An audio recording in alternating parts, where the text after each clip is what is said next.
good morning to everyone. My name is Emmanuel Ngobo. For those who may not know me, but I'm trusting that most people do know me by now, as one has come a long way in local government. You are truly welcomed to this session and also appreciate your participation and being part of this series and the conversations in local government as we all seek to bring about an improvement in our current state of municipalities, as you're all aware of the challenges that we're actually facing. And much is being done by various organizations, various government departments, and also we are then part of those who are not just standing by and not doing anything in that regard. We've come a long way, and I believe that we'll keep at it and also pass on to others to do what is actually required for our country. I am a public servant and also the chief editor of the Municipal Edge, and these conversations, which actually started earlier this year, are brought to you by the Municipal Edge as well as Future Cities Africa, which is represented by Mr. Daniel Klassen. And please do ensure that you follow us on social media so that we can just provide the updates and what is actually going on within the space of local government. So for today, as well as the upcoming 3 sessions, we'll be looking at local government issues where we'll present the theory as required, but also just be aware that these sessions have mainly been organized for university students. Myself and other practitioners do guest lecturing in quite a number of universities, and at times it becomes difficult due to other pressing and work commitments, then hence introduction of these series so that we can then be able to bring in more students that are able to join, and then we can be able to impart this knowledge that we have from the practical perspective. But yes, there is the theory, and we have got to ensure that we respect that part, but then we bring in the practical element as well of issues that are actually taking place and going on the ground. So, but also from your good selves, please feel free if you have any advice, anything that could assist us going forward to build this thing up. It's the first one where we are doing in this fashion in terms of blending theory and practice, and we are hoping that we can build further from here. There are 3 universities that have actually are participating fully on this. I know that there are other ones as well that are on board, but DUT, TUT, and Stellenbosch have fully confirmed to be participating, and even going forward, they want to ensure that they are part of this initiative that we are undertaking, working with SALGA, Western Cape in particular, because we're all aware that those municipalities are actually doing quite well in terms of governance and all of the other things that are required in local government. Then we are trusting to use that as a springboard to actually assist other municipalities that are struggling, get some best practices for them to also implement and apply in their respective municipalities. So we truly appreciate the assistance that has been offered by SALGA Western Cape, as well as supported by SALGA National, as you'll actually see today when we do part of the presentations.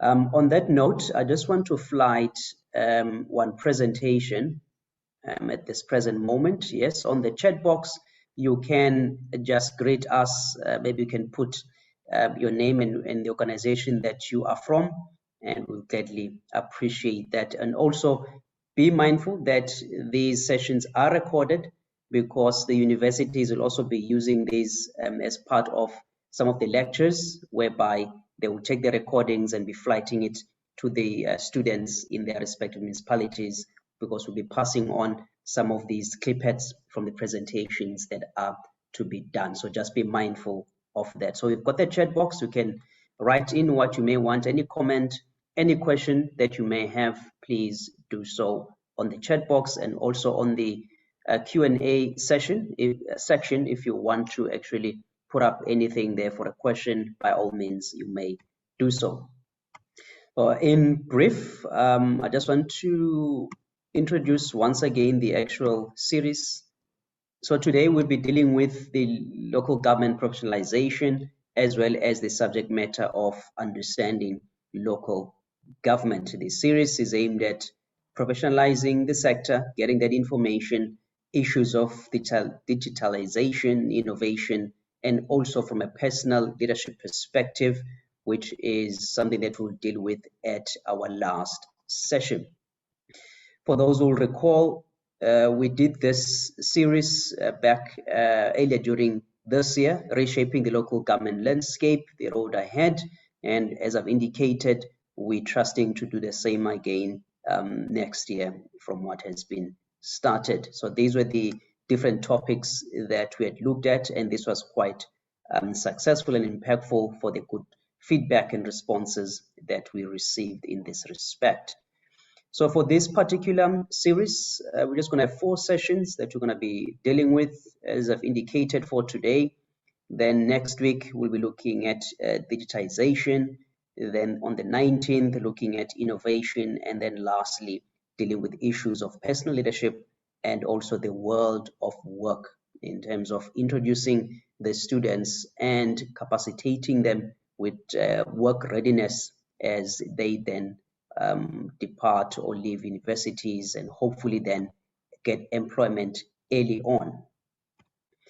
Today's session from between now and 12, if all goes well, trusting so, this will be our flow of the session, starting with the Professionalization by SALGA National, which will run till just before 10. Then we'll have a response from the National School of Government. Then we'll bring in SALGA Western Cape, who will touch on the local government understanding from that practical perspective. And then we'll have a response from a local government expert as well. And then do any questions and answers at the end. But in between, if there are any questions that are pertinent, we will definitely touch on them as we try to make this as engagement in terms of ourselves and yourself as participant as much as possible. Lastly, our speakers for today and panel members, we've got Mr. Rio Pila Nolutshungu from SALGA National, and his position and wealth of experience, which we have flighted the brief profile on our social media for our speakers and panel members. You can feel free to just go on and have a look at that wealth of experience in that regard. He's a chief officer within the division or department of municipal cluster of municipal capabilities and governance. Then we've got the well-known Dr. Botshabelo Maja as well, who's a DDG within the professional support services. Once again, sir, we truly appreciate your time. You always avail yourself for these engagements. From our side, truly, we appreciate and honor you in this respect. Mr. Nkosinathi September, the Senior Advisor for Financial Resilience Unit within SALGA Western Cape, a good friend and a colleague who always raises his hand whenever there are such initiatives that needs to be undertaken. Once again, as well, it's your good self, sir. Thank you so much. And he's also a guest lecturer within the UCT for financial, on the national revenue allocations. So as I've indicated, this is what is being done by other colleagues, and it's truly, truly appreciated as we give back to the up and coming and also future leaders in our public sector. And then lastly, we've got Mr. Daniel Nolte, who I also work very closely with over the years, who is the head of capacitation and development within the Center for Municipal Asset Management. But in this respect, he's coming in as a local government expert with over 40 years in this field of local government in various roles, as well as some trainings and development within all these years. So this basically is our speakers and panel members that will be taking through the session of today. If we do finish around 12, so be it. If we finish more earlier, it's also okay, so long as we are able to derive the objectives of today, which is sharing this information that we want to do so for our university students, as well as other municipal officials that have joined us and other stakeholders, which are much welcomed to be part of these engagements going forward. So thank you so much. We are trusting that it's going to be of value to you in the next coming session starting from today. So on that note, let me then hand over to our first speaker, Mr. Rio. You're then going to take us through the presentation on the professionalization of local government, what it means, what it's all about, and then thereafter we'll have a response from Dr. Maja.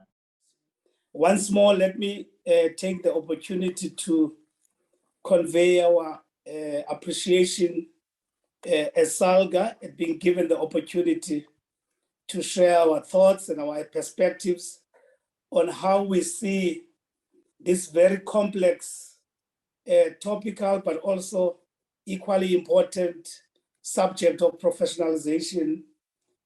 How do we intend driving this idea in local government? Taking stock, obviously, of a number of things, and that is, we are also part and parcel of a bigger initiative of professionalization that is undertaken for the whole of the public sector and is being driven through the National School of Government, working closely with the Department of Public Service and Administration, obviously, a whole host of partner stakeholders such as ourselves, SALGA. I'm going to, at the outset, ask for some favors, Doctor, so that I don't run into problems while making the presentation. I'm a negotiator by training. They say you must always create an enabling environment for what you want to do before starting it. It's a 24-slide presentation. I'm going to try and be as thorough as possible, but at the same time, I'm going to be relying on you to give me a heads up should I be overrunning over time, as I do not want to interfere with the time discipline of the webinar. And secondly, I noticed that on the program, you also have a colleague from the National School of Government who's going to talk a bit about their model of professionalization. So I will speak less on that particular aspects, except to highlight the complementarities and the intersecting the viewpoints between our model and that of the energy. Noting as well, and I'm bragging about this, that we took off in respect of this idea of professionalization way back in 2013 as SALGA. So in a sense, you will see when you juxtapose the two models that there is a lot that is common in the way we look at professionalization. If we can move on the slide. Before I move on, you are a smooth negotiator, sir. So certainly I will do so as indicated, and we trust that we're going to have a very good session as you present. Thank you so much, Mr. Rio. You may proceed. Okay, thank you very much. Maybe as if we are shooting a movie and someone is moving the presentation on my behalf, I can just say move on as we move from slide to slide. This is the structure of the presentation. Obviously, it's a fairly standard presentation because for us, this is not only an opportunity to share our thoughts and perspectives, but it's also an opportunity for advocacy. So we appreciate that we are getting an important platform like this that gives us the opportunity to have conversation about a subject matter which is pretty much occupationally underpinned, but at the same time, you're giving us the benefit of a captive audience in the form of students as well as other luminaries such as academics.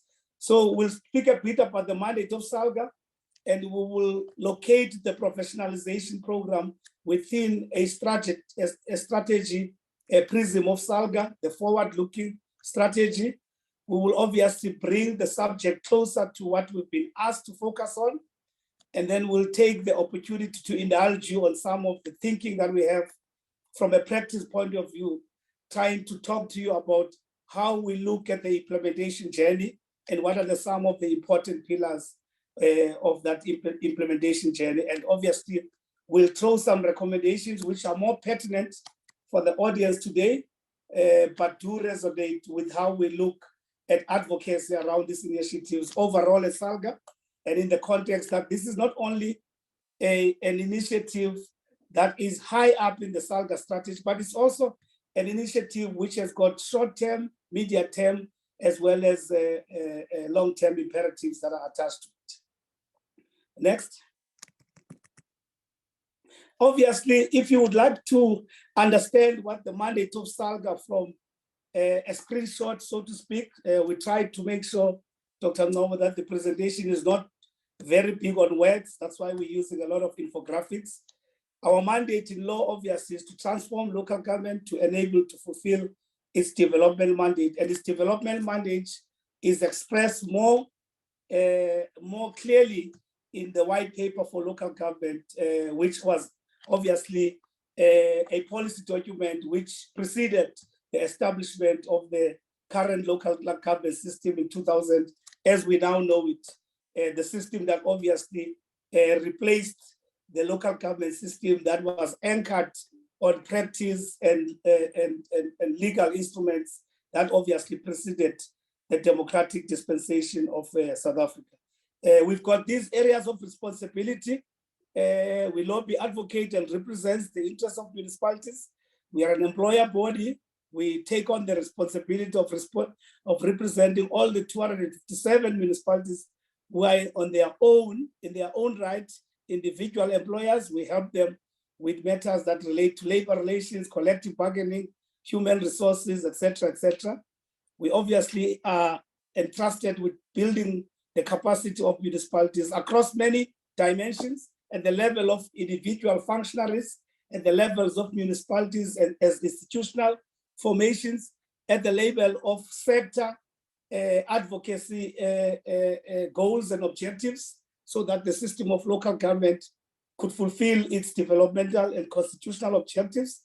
We also provide support and advice to municipalities on a range of issues that they are confronted with in the practice domain, in the legal domain, and in many other respects across the board of SALGA's service offering.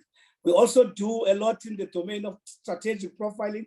You would have seen in the recent past, we've launched a public campaign that's called Asisho, where we are trying to advocate for high levels of civic responsibility, while at the same time calling upon municipalities to turn the picture of negativity around their functionality and practices.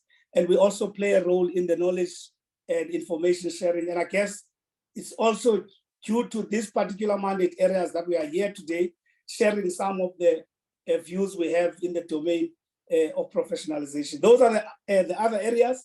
And we set out to be an example as an association of municipalities, hence our tagline of inspiring service delivery. You would have known over the course of 10 years or so, we have achieved 10 consecutive clean audits, and it's exactly the same kind of practice and excellence that we want municipalities to uphold and embrace.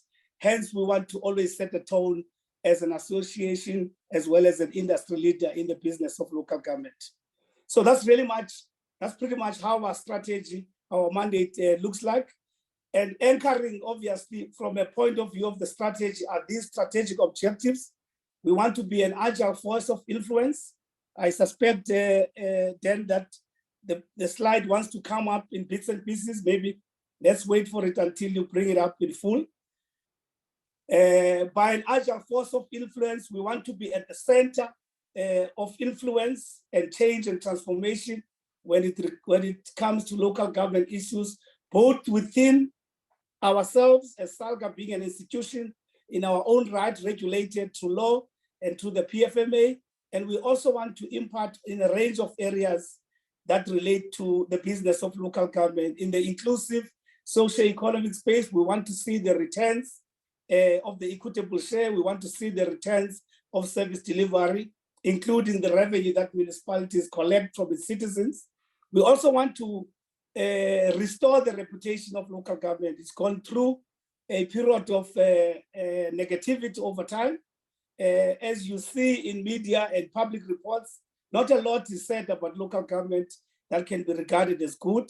And we want to work on building that reputation across a number of areas, improving good governance, improving service delivery, ensuring that this is a system that's highly professionalized, and even the functionaries that at the cutting edge of implementing services for municipalities, those functionaries, those people at the level of councillor, leadership, management of the administration, and staff also bring to the fore the ethos of professionalization that we advocate for.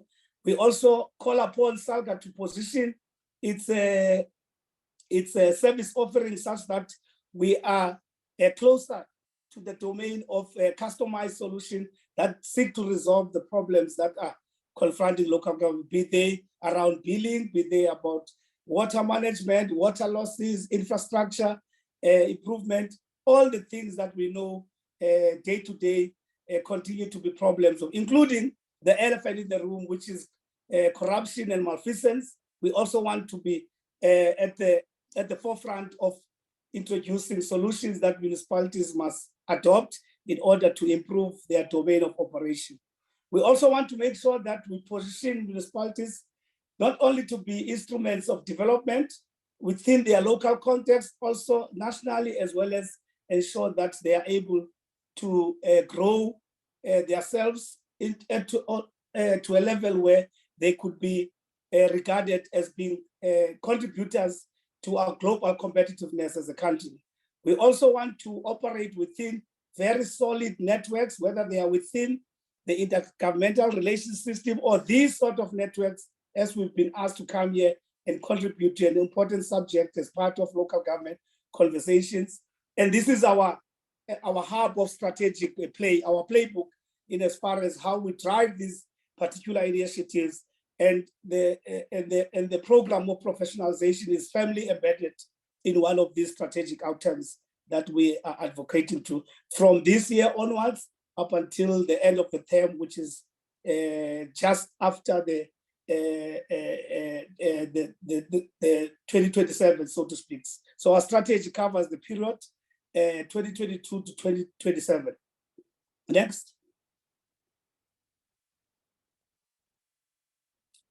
So if we go back to the subject matter of the day, because we can't have the discussion about the sector and its policies, and we don't spend time on what we've been asked to do today. Why do we need professionalization in general, as well as in our sector? We've identified that there's demand for high-level professional competence, experience, and ethics on the part of local government employees, as well as elected leaders. So our professionalization model, Dr. Ngomo, goes beyond just the officials and asks questions and place responsibility on even the elected leaders who are not coming through the local government environment through employment practices, but come through processes of elections that are happening from time to time. We also want to fall in line with the basic values that the Constitution promotes that should govern public administration. So we need to go back to the drawing board. What does the Constitution ask us to do as a sphere within a corporate governance system, and what does it ask us to do in the context of public administration? And it says that we must fulfill a high standard of professional ethics, and we must make sure that those standards are maintained, are promoted on an ongoing basis through a number of initiatives. And we've also had to understand the rationale behind professionalization in the experiences that we go through in local government. Municipalities are different category types. They are different sizes. Some are in urban areas, peri-urban, some are in rural areas. And we want to make sure that those good practices of professionalization start coming through in these institutions, regardless of whether they are big in size or they may be in urban or peri-urban or rural areas. And it is through the behavior of municipal functionaries that we would see the kind of change that we're looking for, that will usher in a system of local government that is, for all intensive, highly professionalized. We also know that the audit disclaimers and the audit outcomes tell us something about what's wrong in municipalities from a financial management point of view. And very much those shortcomings that you see in the audit reports tell us about conduct that is desirable on the part of municipal employees, especially those that are in the domain of managing finances. It's also something that we need to pay careful attention to. Hence, one of our areas of priority focus in the professionalization agenda is to look at professionalizing the environment of financial management on its own, let alone the other areas of focus that are obviously covered in our professionalization model. You can move on. We also want to professionalize local government because we want to, for lack of a better phrase, we want to make local government a career of choice. We want students, we want people to aspire to work for local government, not just because they are performing work in service of communities, but because the sector or the system can be regarded with values such as honesty, integrity, and high performance. And we want to be attractive as a sector of employment and ensure that the people that work in municipalities, especially in areas of technical and management responsibility, do have the necessary competencies and continue to improve on those competencies and knowledge in order to be able to fulfill their tasks, noting that municipalities are not immune from changes that you see in the environment, be they changes that are forced upon municipalities by environmental factors, be they also be changes that are necessary because of legislative or policy reforms. We've also seen that as a sector, we are a sector that is characterized by high vacancies, especially in the areas of critical skills and competencies, and this has a knock-on effect on our ability to fulfill our service delivery objectives, especially in the areas of infrastructure, aging infrastructure, water losses, water management, water demand requirements, and all of those things require professionals who are not only competent, but are also fit for purpose in terms of what municipalities ought to be doing in terms of their constitutional responsibility.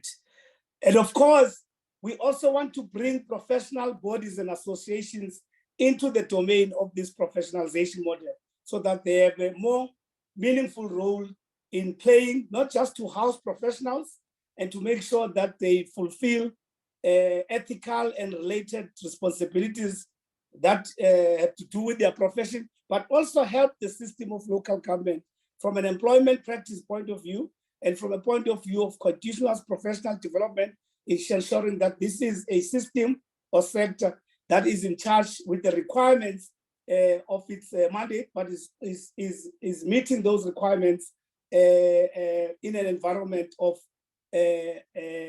continuous professionalization and improvement in terms of its ethos, culture, and its operations. And of course, because SALGA is an association and not an employer, in as far as the employment of municipal employees are concerned, it has a role to play by being at the center of these changes in influencing the paradigm shift that we're looking for, as well as ensuring that municipalities are constantly mobilized so that they adopt these values, they adopt these cultures and ethos, so that we over time fulfill the requirements of what we consider to be a professionalized local government.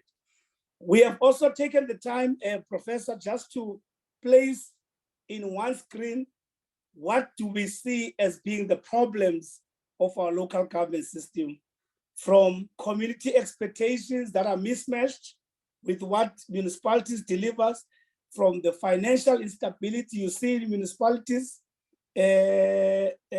leadership that is incapable of leading, providing the visionary leadership and the ethical leadership that's required to take these institutions forward, a local government reputational deficit that is growing by the day, poor quality leadership, as I've mentioned, and non-effective utilization of financial resources. I could give you countless examples that talked to those experiencing inefficient and non-integrated delivery mechanism systems and processes, as well as degenerating infrastructure. So if you see this picture, this about sums up how we as SALGA typically view the problems that the sector faces, and we view them through the lens of the operations of municipalities,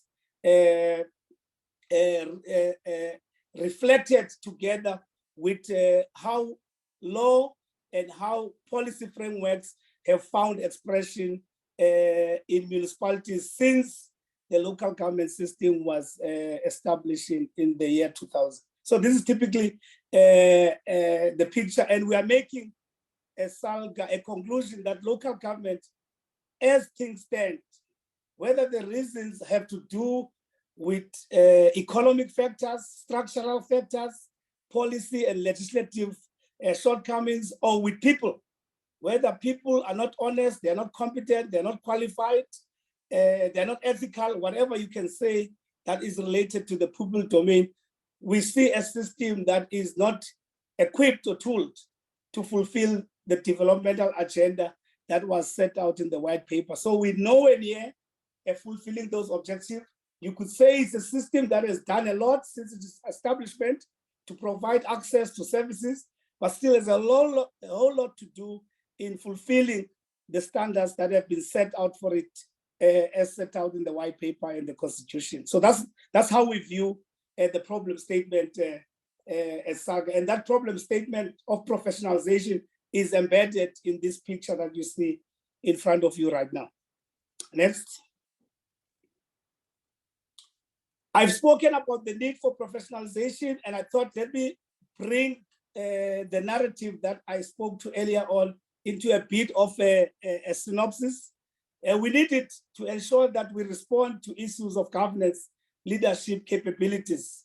We also want to assist the environment of service delivery more pertinently in respect of spatial transformation and inclusion, financial management, including ensuring that the fiscal policy environment is enabling enough to assist municipalities to operate effectively.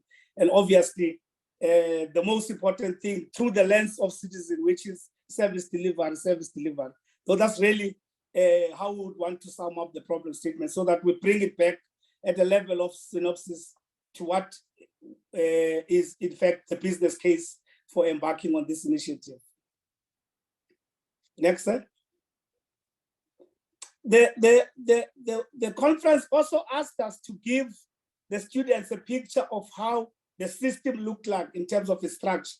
Of course, the system is part of three spheres of government. As we know, there's national, there's provincial, and local government.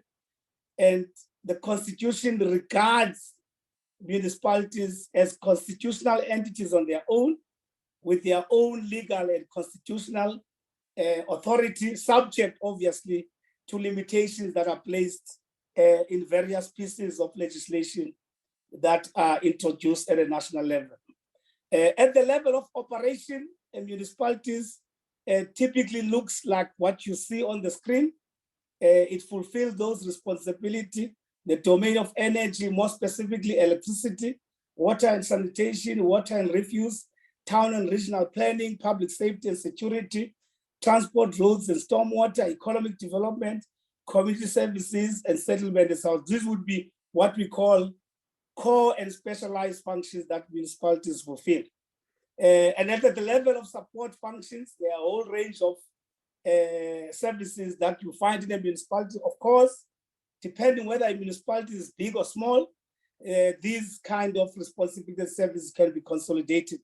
At the level of functional support, there's obviously anything from corporate-based functions like council support, procurement, supply chain, public engagement, logistics, and those that obviously relate to supporting the technical environment, fleet management, integrated stores, technical planning, valuations, maintenance. And at the level of stakeholders, this is the interface that every municipality must have. As you know, a municipality is by design a 3-in-1. It is three components that actually make a municipality. It is the communities that are within the geographic space or jurisdiction of a municipality. It is the administration that is headed by a municipal manager, and that would talk to all employees of municipality. It is council, which is the highest decision-making body of a municipality, and also its legislative arm. Taking into account that within the ranks of council, there's an executive, which is either led by an executive mayor, if there's an executive mayoral committee system in that municipality, or an executive committee where the executive committee of councillors has the executive authority in running the municipality, reporting obviously to council. I think that's the picture in short in the municipality, with a whole range of stakeholders, civil society, organized labor in particular, unions that represent employees within a particular municipality. And here are the functions that municipalities fulfill across varying categories. And because of the long list of the functions, Dr. Novo, I will quickly run past this slide and not talk to it at length. And if you lift the focus of what a municipality does and bring it into the domain of the intergovernmental relations, which is how municipalities interact with provincial government, as well as how do they interact with national government in the context of the departments that fulfill functions that have a bearing on the local government system or environment. There are pieces of legislation that guide how those intergovernmental relations and public state participation requirements have to be fulfilled, from the Constitution to the Municipal Services Act, the Municipal Systems Act rather, which determines not just the role of local government, but sets the tone for what local government, or rather sets the tone for what SALGA as responsibilities are in respect of supporting municipalities, being their voice, while at the same time fulfilling a responsibility of advocacy and representation in the intergovernmental relations system, through which a piece of legislation has been enacted, which is called the Intergovernmental Relations Framework Act, that regulates the engagements that happen in the domain of cooperative governance stakeholders. In particular, structures such as the PCC, the Presidential Coordinating Council, which is presided over by the president and draws all premiers, SALGA, as well as strategic municipalities in the form of major cities, MINMECs, which are structures where the minister engages with MECs of the 9 provinces, in particular, the MINMEC of local government, as well as provincial coordinating forum, which are overseen by premiers. And all of these things have a relationship, if you look at them, from the one end of the spectrum, the Constitution, the white paper, the constitutional objects of local government, and the enabling legislation that has been ushered in to give effect to these ideals that have been set out in the Constitution. And this also talks to also how SALGA is represented in institutions of lawmaking, such as the National Council of Provinces, and the level of representation that SALGA is accorded there. If you go to the municipality itself, inside of the municipality, these are the structures. All of them operating at different assurance levels. Obviously, on the one hand, there are councillors who constitute councils. And out of those councillors, a speaker is elected, chairpersons of portfolio committees, and those functionaries who are elected fulfill a governance and oversight level. At the level of assurance, at the second level, is the executive leadership, either in the form of a mayoral committee, which is executive or an executive committee, municipal manager, and the senior management that report to the MM. At the third level of assurance, and the independent structures, on the one hand, the internal audit, the audit committee, on the other hand, an oversight structure that is called the Municipal Public Accounts Committee, which is a committee of council, which has a responsibility of exercising oversight of financial spending, as well as compliance on the part of the executive. And then obviously there are also external independent oversight bodies, provincial government, auditor general in the legislature, who come in from time to time and undertake programs or initiatives that give us a picture of the level of functionality and compliance of each municipality. And I assume all of us, I know this may be more important for students We hear from time to time the Auditor General going to municipalities and subjecting municipalities to audit requirements around finances, around compliance, around leadership, around governance, and they produce a report that says how municipalities are performing according to those set criteria of compliance. So that's pretty much how a municipality looks like if it were to be presented in the picture. All right, if we can move on as well. So moving away, Dr. Ngobo, from the structure of municipalities, within municipalities, the structure of local government within a cooperative governance system that also comprises provincial and national, moving away from what the white paper says and moving away from what the constitutional imperatives are that have been set for local government. I think this is now an opportune time to deal with the substance of the discussion today, which is what is this local government professionalization about? What is it intended to do? How does it look like? And how it is likely to play out? If I can move forward from that point. Obviously, in summary, how we started with this initiative of professionalization, we were suddenly given this big subject.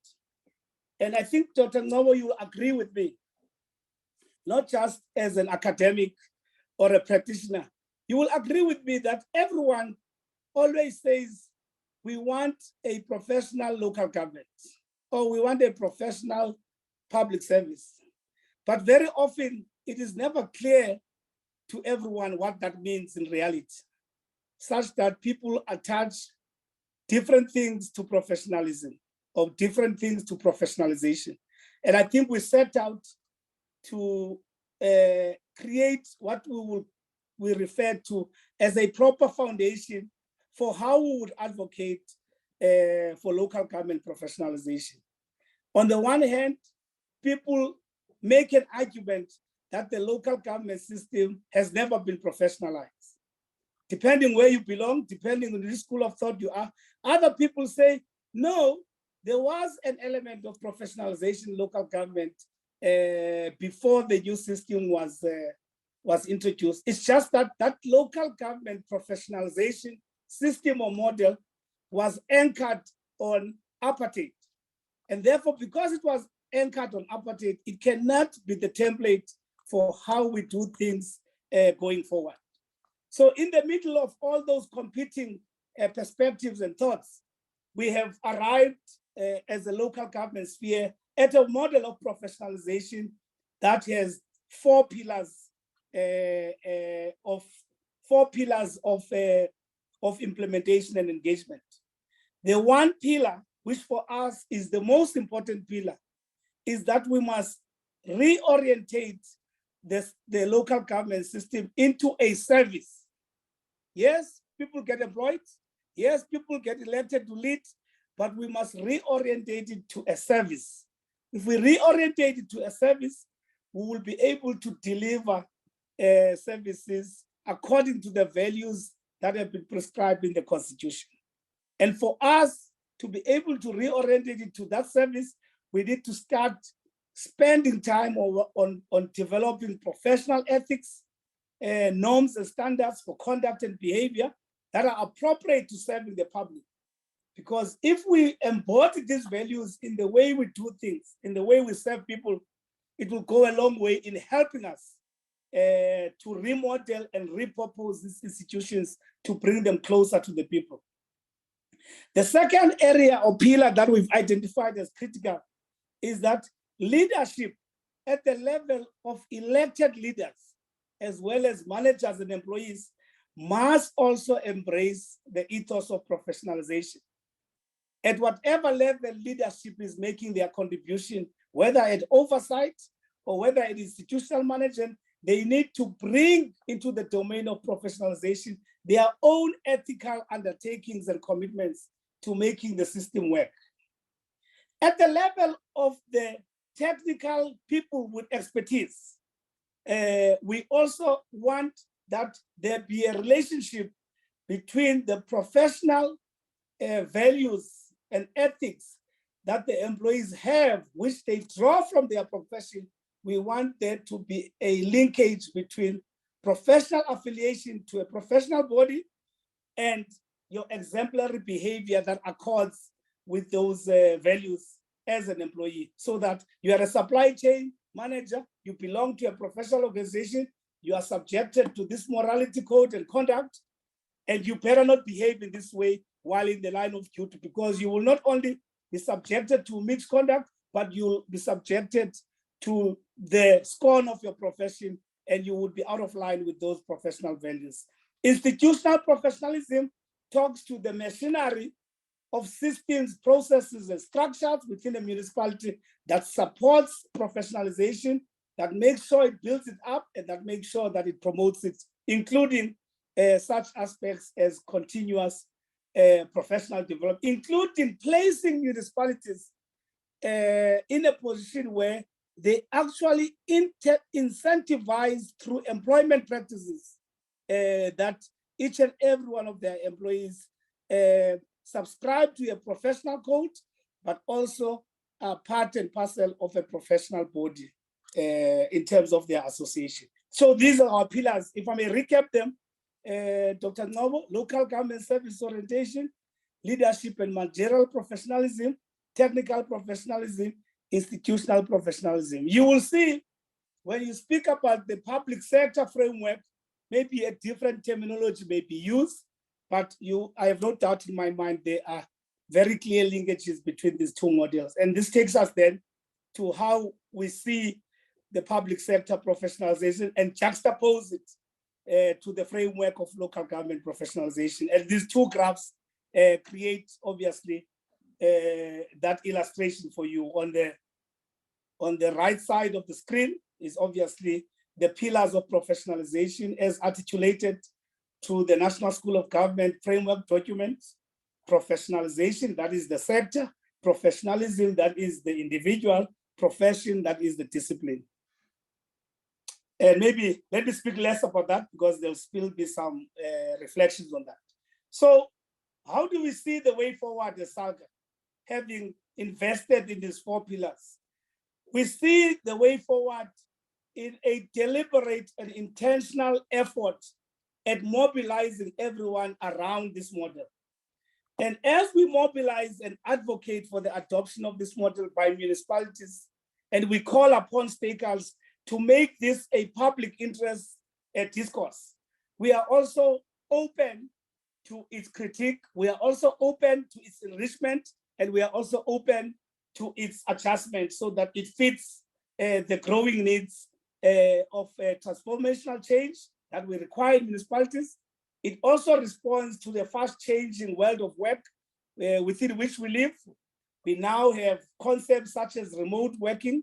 We now have concepts such as work-life balance, and we want a professionalization model and ethos that also sits neatly with some of these emerging phenomena in the fast-changing world of work.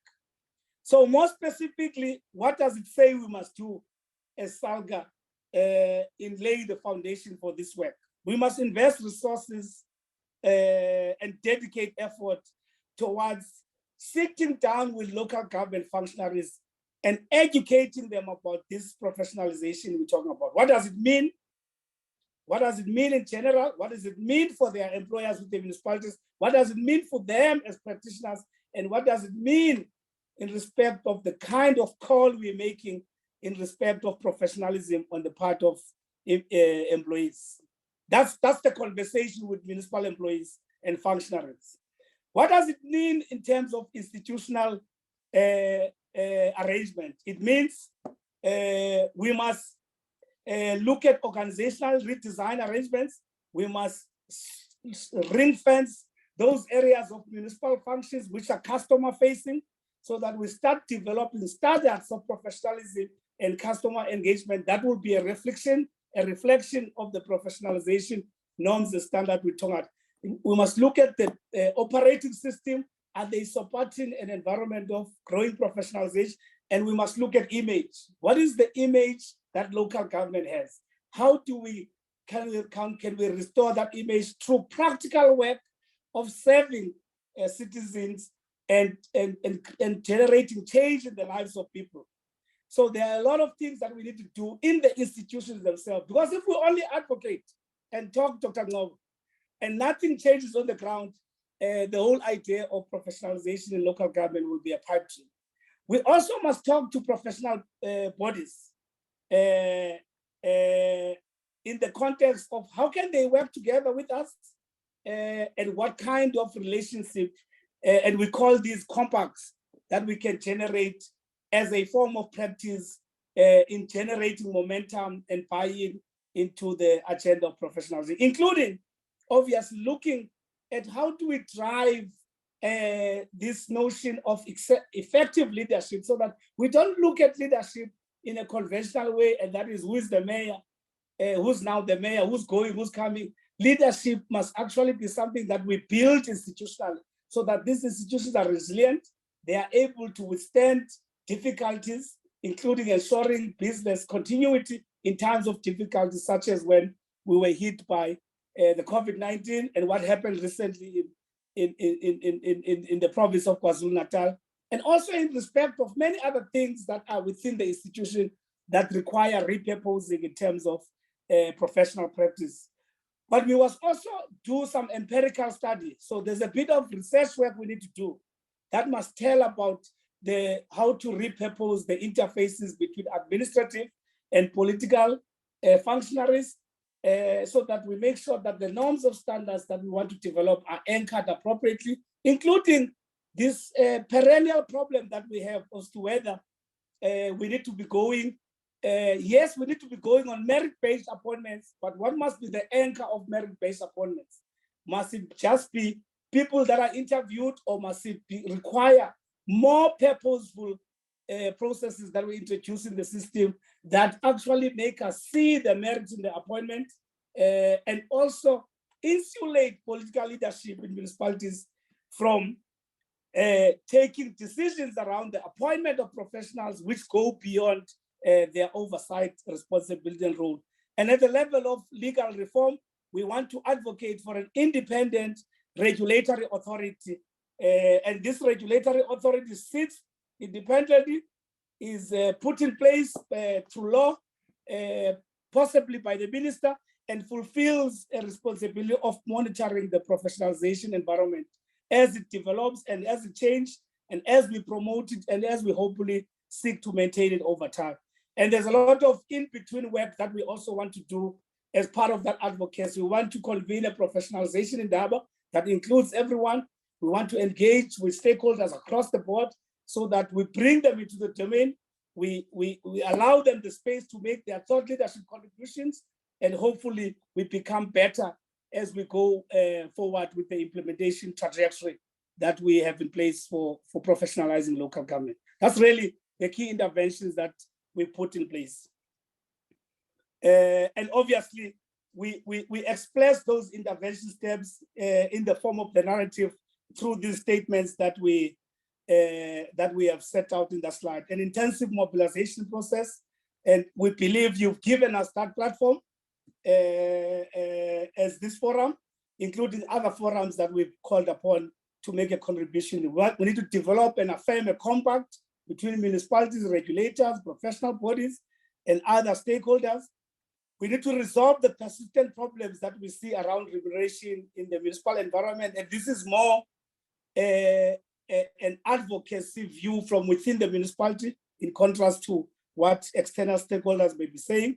And we want to do some benchmarking to look at those requirements for change, including developing performance matrix that will make us know when we talk about professionalization, what are we really monitoring, what are we really measuring, and what kind of patterns do we want to see that talk to us in relation to whether we are improving or whether we are regressing or whether we are starting in driving professionalization going forward. And obviously, elevating gender responsive planning as part of the process. Next. And if we do well, Dr. Ngobo, in this initiative over time, we will start realizing what we call a SALGA, a solution tree. What will local government look like when it functions, when it works, and when it's the pride and joy of citizens, and when it's the pride and joy of our nation. It will be when we see these attributes of a responsive local government. Responsive, when you look at the top part of the quadrant, in spite of the service and developmental side of local government, at the bottom part, in terms of how the functionaries, political and administrative, start behaving and conducting themselves and contribute to that environment of professionalization. Again, I'm not going to deep dive, Dr. Nombo, into the solution tree. I think it's fairly straightforward if you have time to bite it and have a reflection on it. And I'd like to finish off by maybe presenting recommendations on the back of some questions that I want to put for further discussion in this conference. If I may do so in the next slide. I think there are questions that make us not sleep at night. While we might be given the mandate to advocate for a sector that's professionalized, but there are things that we need to know at the tip of our fingers. And one of those is, how many professional bodies have actually got professionals employed in local government? And we are using here an expanded definition of local government. How many of them are in municipality? How many are in SALGA? How many are in national and provincial capacities and other agencies that support municipality? Because we don't want to look at this only in local government. When the system within which we operate is that of a cooperative governance system. And how many of these employees in this professional body are actually local government employees? In what disciplines do these professionals operate? When you do an employee headcount and you start slicing and dicing that analysis at the level of jobs and designations. What are the various professional body registration and related requirements that apply across each and every one of the professional bodies? Membership fees, ethical standards or codes, whatever else might be there in the requirements of registration and keeping the profession. And how do these relate or align with existing local government employment practices, policies, systems, how to recruit people, how to promote people, how to train people, you name it. What is the professional membership profile in local government by province, category of municipal demographics? Where is the highest intensity of municipal employees belonging to professional body? Where is the low density or intensity? And what does that mean for us? Why are other provinces have employees in their municipalities who are less professionalized, or rather who belong in professional bodies in less numbers than others? It could be also be an answer of density in terms of employment. What is professional or unprofessional about local government? Can we know when we say local government is unprofessional, what are we talking about at the level of culture, systems, processes, practices, structures, and that could also mean behavior? How do the various professional bodies see or envisage as being the appropriate model of professionalization for local government now and going forward? If you take out of the equation what SALGA is saying, how do they view it outside of what SALGA is advocating for? And how are they making that contribution? If they are making in the thought leadership domain, if they're not, which opportunity would they want to be given so that we can hear that voice and integrate those thought processes into our regime of professionalization advocacy going forward? What policy proposals and or reforms have been produced, advocated for, or published in the domain of local government thus far? And how do they define what should be done, what was to be done in order to realize this objective? Is there anything that is in the law book that says we are introducing this thing to professionalize? Has it been adequate? Has it fallen short? And if so, how so? And where are the gaps? And what must we do to improve on that machinery of legal reform that must give effect to what we desire to be professionalization of local government? Who are the major stakeholders in this professionalization ecosystem? Professional bodies. Who else? What do they bring to the table? And when we mean endowments, we don't necessarily mean total normal money, but what knowledge do they have? What expertise do they have that can contribute to this discourse and allowing us to leverage a system going forward where the local government professionalization agenda is one that's inclusive and one that embraces the participation of everyone.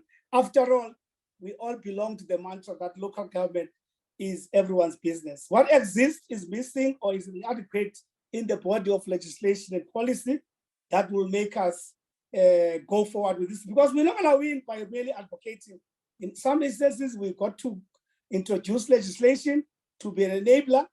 In some instances, we don't need legislation. We need other things like training, like advocacy, like changing employment practices and policies. And what do these things say to us about what needs to be done and what we need to bring into the domain of reform going forward? So these are some of the questions that are critically occupying us at this point in time and going forward. And it's the sort of question that we'll be very happy to hear the conference make further reflections on. There are questions that are seeking to make us stop and wonder as we go along as to whether we are on the right trajectory of practice. Next, sir. And lastly, and perhaps on a more softer and specific note for the conference, these are some of the recommendations we'd like to make. We're inviting stakeholders, the ones organizing this conference, the ones that have participated, and the ones that are known by the people who have participated that may not be here, to step forward and say, SALGA, we hear you talk about professionalization, but you're going about it wrongly in this way. You have a blind spot in respect of this and that. We feel you must have a better appreciation of this, and we feel that you must introduce in the envelope of your solution offering these kinds of considerations. And we would like to benefit from those strategic insights. We also want participants in this conference to also take the message that we're putting there and allow it to go into the domain so that it energizes the debate in the public discourse, so that everyone is kept talking about this concept of professionalization, so that it becomes a purpose-built one for the benefit of our sector. And obviously, we are enlisting the support of everyone to participate in some of the forums that we will convene, including ensuring that there is an understanding, however different it may sound when it's presented, between what we want to do in local government and what the NSG wants to do, and to understand that those two sets of initiatives are in many instances complementary to one another. The only difference is that the structure of local government in the corporate governance system is different to the public service. Public service, the state is the employer.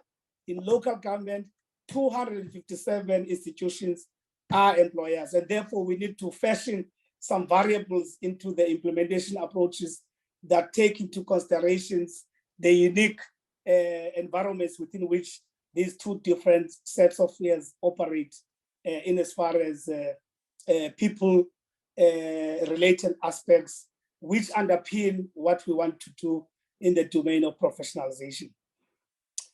And because I spoke, Dr. Ngombo, to a lot of things that come from our strategy document, the SALGA, I thought let me just also hyperlink that strategy so that it will make for some useful reading for those colleagues that might reflect now on the presentation, but may want to go to it at their own time and maybe apply their minds a little bit more in order to make a meaningful contribution going forward. And on that esteemed note, Dr. Ngombo, I'd like to step down and thank the opportunity. No, thank you, sir. For once I was actually writing some notes so that I can touch on a few points when you finish, but I think I'll take another 30 minutes, if not more, because you honestly articulated so well the way you brought it up from the beginning up until the recommendation side. And for me, this is for students, definitely, and lecturers as well in universities to fully understand local government, which is good because most of the time, local government, you read it in newspapers, yes, with all these stories that are out there. And some things, yes, are factual, some of them not really because it's still media. But this is what we need to now build upon going forward, which is the true fundamentals of local government and understanding. And that is what we've been able to actually articulate so well.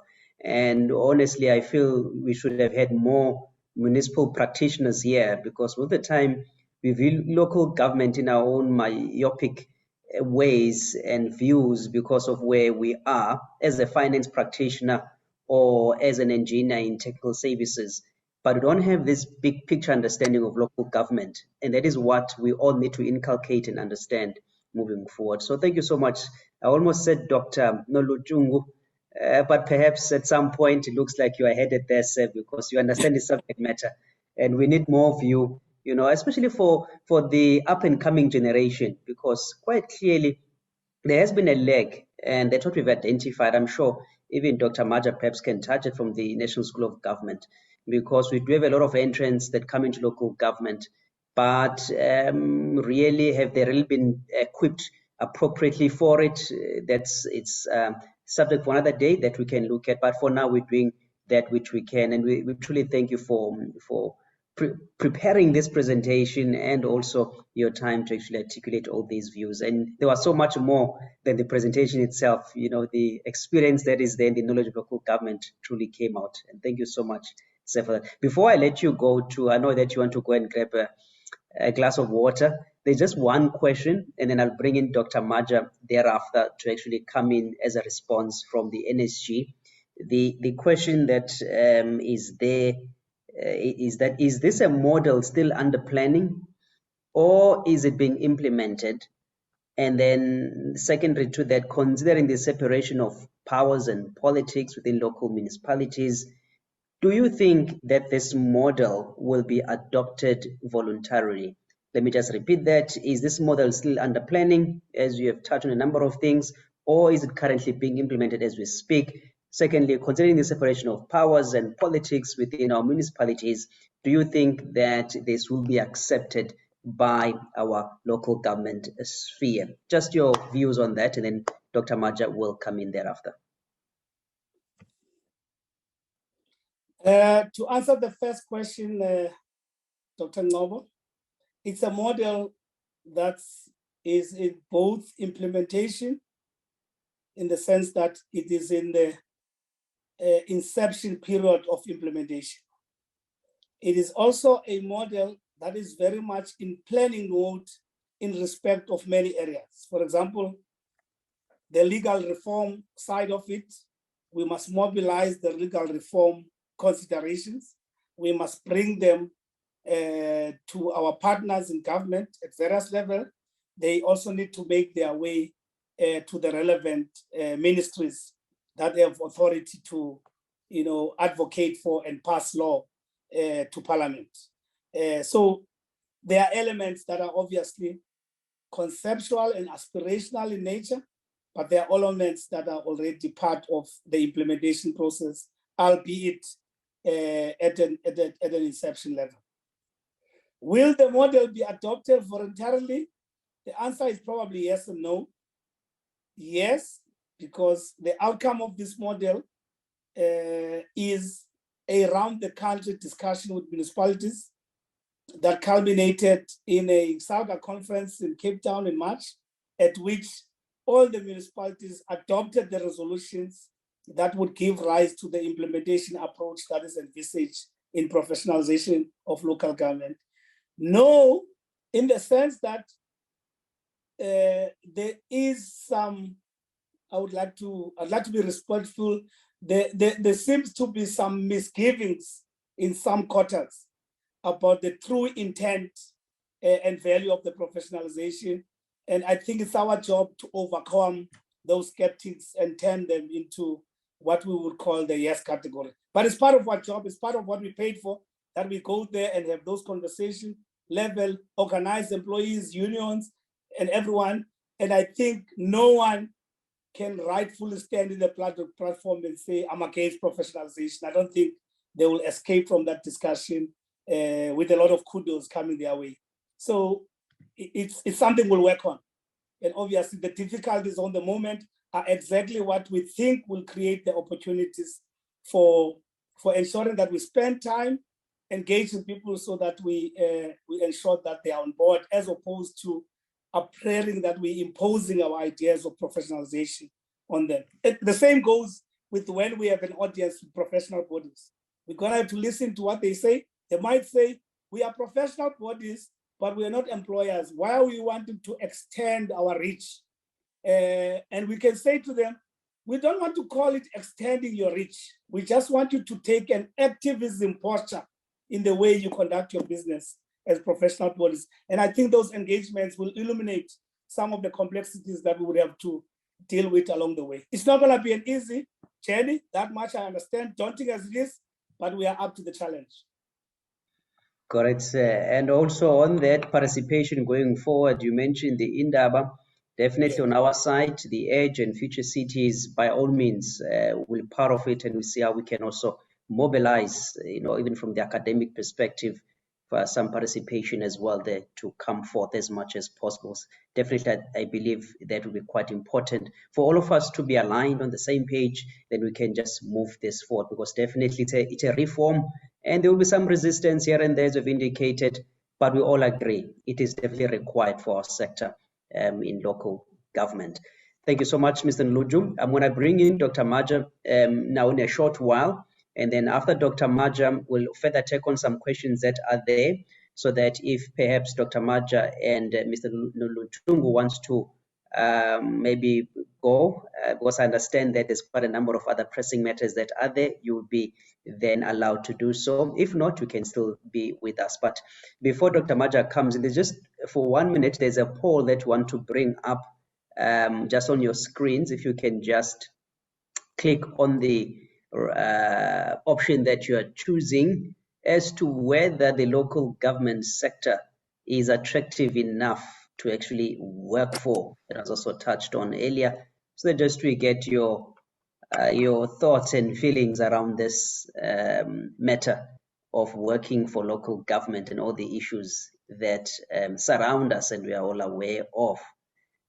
Currently, it appears that yes, which is quite good, let it remain so. And now it's moving towards no. Okay, we seem to be more or less split between the two in terms of this attractiveness of working for local government. Well, yes, still seems to be the answer. I'm not sure whether it's because of the good pay of the local government or what is there, but that's very good for us, because some of us are so passionate about local government that we want more to work for it at the end. Or somebody says, yes, it's the pay of working for local. Let's it be the pay, but also the contribution and that which we do for communities, because as it was said, it's at the forefront of service delivery. If you want to serve South Africa and the citizens, local government is definitely then the employer of choice in that regard. So the results, basically, as we can see on the screens, that what we are looking at, mostly saying yes, and then 43% saying no. So now, Dr. Maja, let me then give you a chance to come in and then respond to what Mr. Nolutshungu has basically, or Doctor has touched on. Come through, sir. Thank you very much. Future Dr. Nolutshungu, thank you very much. Colleagues, please don't mind my big head. There's nothing I can do about it. My son always tells me that I have a big head, so I'm aware of it. You can reduce the zooming on your screen and then it will look smaller. I just want to make a few points, maybe to start off first by saying, allow me in the points that I'm about to make to use the analogy of a fire. No one in South Africa today can be in denial about the fact that we are on fire. You look everywhere. You can use any yardstick, whether an international benchmark or a local benchmark. You will see that we are on fire. So we have to make peace, all of us as South Africans, with the fact that we are on fire. What does that mean? It means that our behavior to dealing with this fire cannot be the same as our behavior when we were dealing with smoke. There's a big difference between dealing with smoke and dealing with fire. We've passed the smoke stage. We are now at the fire stage. So we are all combining our efforts to deal with this issue of professionalization. 48 hours ago, we appeared before Cabinet on this very same matter, because Cabinet is seized with this matter not as smoke, but as fire. 48 hours ago, the Minister, Nkosazana Dlamini Zuma, appeared before Parliament and dealt with this matter, because it's no longer smoke, but it's fire. So we are dealing with this. And I want to make 4 points arising from Mr. Nolutshungu's presentation. I just want to make 4 points. The first point is that we are of the view in this professionalization that is on the table that we are engaging with Cabinet on. And in fact, we are going back to Cabinet in 4 weeks' time to hopefully conclude on this matter. The first point is that we are clear that to professionalize cannot be done in piecemeal. So we are going for a blanket cover. You see, when a human being, when a person is on fire, when you're walking down the street and you see a human being burning, you don't say, no. It looks like it's the feet that are burning. I'll just extinguish the feet. As you saw in Tembisa the other day, there was a human being who had caught fire on his feet as they were trying to set the fire, the tires on fire. When you see a human being burning, you go for the entire body to extinguish the fire. So you get a blanket that can cover that human being's entirety. So we are very clear that to professionalize, it has to be done as blanket cover. It's not going to be done piecemeal. It's an entire public sector focus, what we have on the table. We have to deal with the servants themselves, that's us, whether it be at national, at provincial, or at local government, as Mr. Nolutshungu was talking to. That's the first point. We have to deal with the entities, the ESCOMs, the plazas, all these entities, we have to deal with them. We have to deal with the boards, wherever they are, whether those boards are at national level, whether they are at provincial level, whether they are at local government level.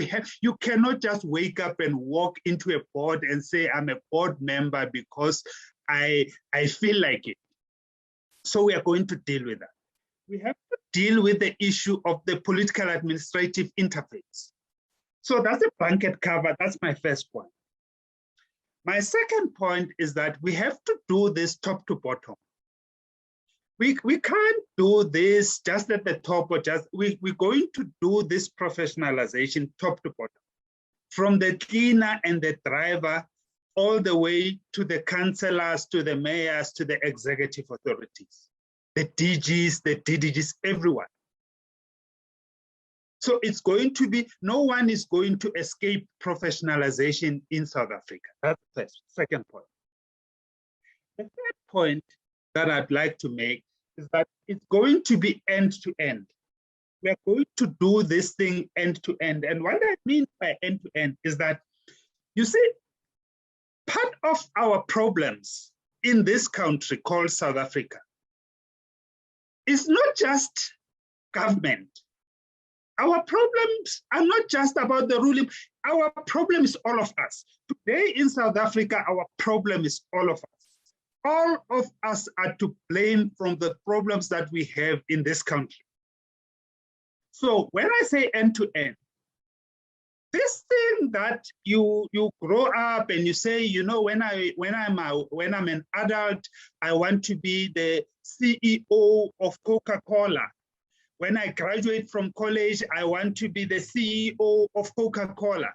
And then when you are 23 years old and you have your degrees and you realize you can't get a job elsewhere, and then you say, hey, let me just see which I can just get a government. You know, there must be something somewhere there in government.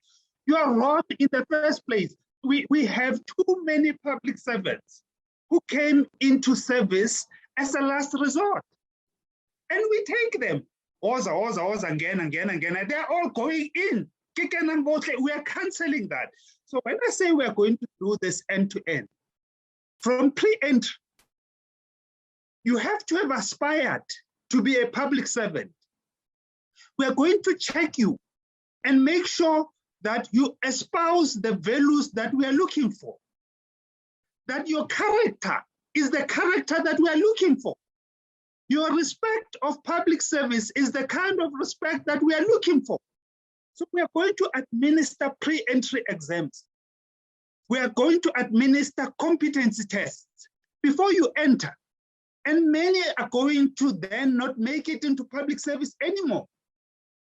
If you look at developed countries all over the world, and we've checked this, in America, the most difficult jobs to get are in government because it is prestigious to work for government in America. When you've worked for the American government, you are considered untouchable. You are considered the cream of the crop. We are going to do the same here. So we are going to do pre-entry. Once you enter, we are going to do induction. We are going to induct you even before you start your job. We are going to induct you. See, at the moment we are inducting people when they are doing their jobs already and they're making mistakes and they're just doing their best. We are going to induct you before you are even allowed to start doing the job. So we're going to do induction. We're going to do, thirdly, the issue of performance management and development as part of your now working for government, as part of the process. We are going to make sure that there is continuous development, that you don't just say, I now work for government, I can relax and wait for pension. You are going to be continuously developed. And then thirdly, we are going to make sure that your career incidents are properly managed. So that is end to end. My last point, which is the fourth point, we are looking for game changers. We don't want to, you see, South Africans, and I sympathize with South Africans are saying to us, government, all you do is talk. Even Namhlanje, people are saying, hey, here they are, talk. These government officials, Mr. Nolutshungu spoke for about an hour and I was thinking, hey, I must not speak for an hour because, we do talk. I don't want to talk for long. So we are worried about game changers.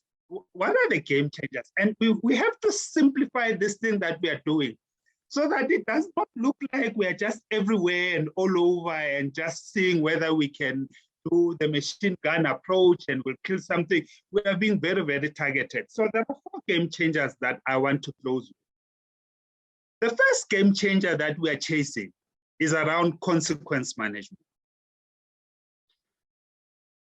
Today, as we speak, consequence management in this country is limited to the employer and the employee.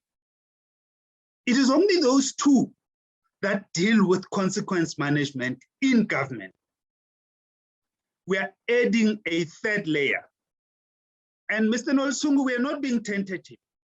We are saying all public sector employees must belong to a professional body.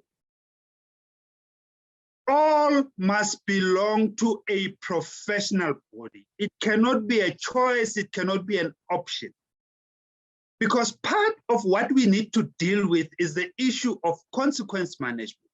So if this employer and this employee are causing up and not managing consequences, we are going to introduce regulations and laws that will compel whatever the professional body they belong to and what it says about that person to be respected.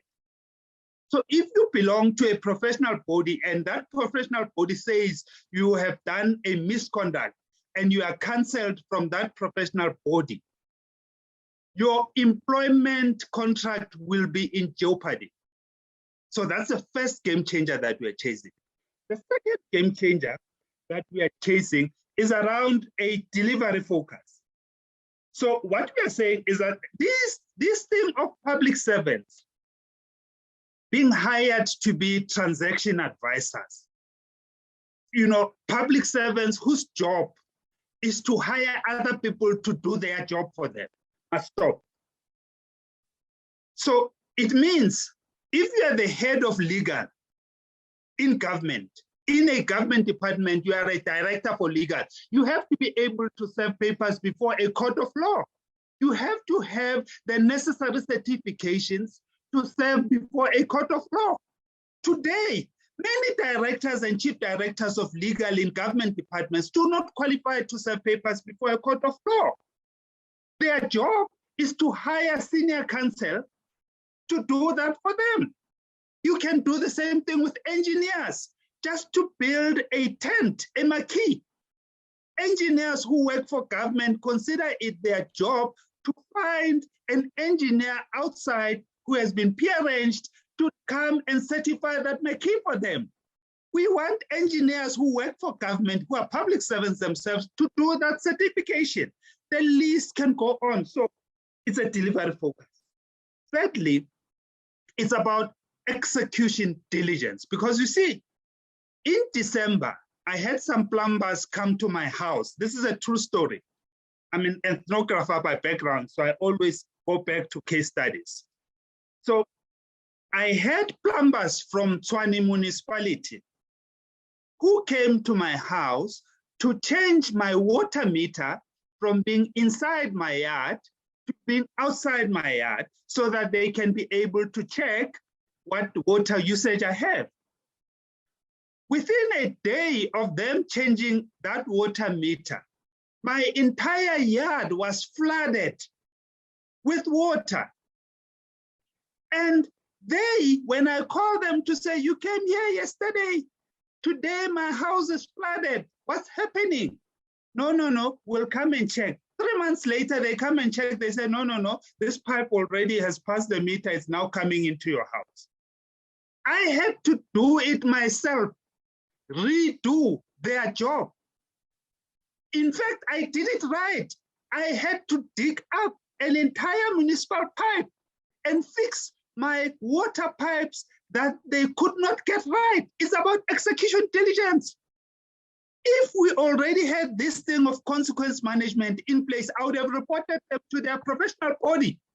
And the professional body would have made sure that they investigate and there are consequences arising out of that. Execution diligence is the third part that we are dealing with. Lastly, we are dealing with issues of checks and balances. You see, this thing where, because I have a PhD in education, I qualified to appoint anyone under the sun, must come to an end. I know nothing about engineering. Why must I sit in an interview panel that is trying to appoint an engineer? So we are putting in place checks and balances. We are saying there must be panels of experts all over the entirety of the public sector that are critical in the shortlisting and appointment of people that are going to work for government. So that if you are an engineer and you've applied for an engineering position in government, when you go for that interview, the people that are going to be interviewing you know everything about engineering, are qualified in that field, and are able to tell if you are BSing them. I won't say the full thing there. We all know what that means. So we're dealing with that. We are introducing also the role of the head of public administration to manage the issue of career incidents of directors generals, HODs, municipal managers, and so forth. Because we are trying to deal with this thing where career incidents of the heads of these layers of government are in precarious spaces. We're even saying the tenure must be 10 years. A DG must be appointed for 10 years. Yes, they must rotate in that 10 years, but there has to be security of tenure for HOD. Some are actually saying we must go for permanent secretaries like you find in the rest of the world. So we are dealing with that, and also we are strengthening the role of the Public Service Commission. And we are saying the Public Service Commission has to play a much more significant role in assisting us to professionalize. I'll stop there. Dr. Maja, you have said a mouthful in a very short space of time, and I'm so glad that we definitely trying to move away from the talking. Yes, much has been said, but yes, we do need to talk as well so that we can converse and be able to find solutions to some of the problems. But thank you so much, Dr. Maja, for those philosophical words as well. But I know that something is also being done on the ground, which is very, very vital and important in this respect. I just want to bring in some questions here quickly that I've noted so that we can then deal with them before we bring into our next speaker. Yes, I can see that you're receiving good applause, Dr. Maja, because definitely we need that.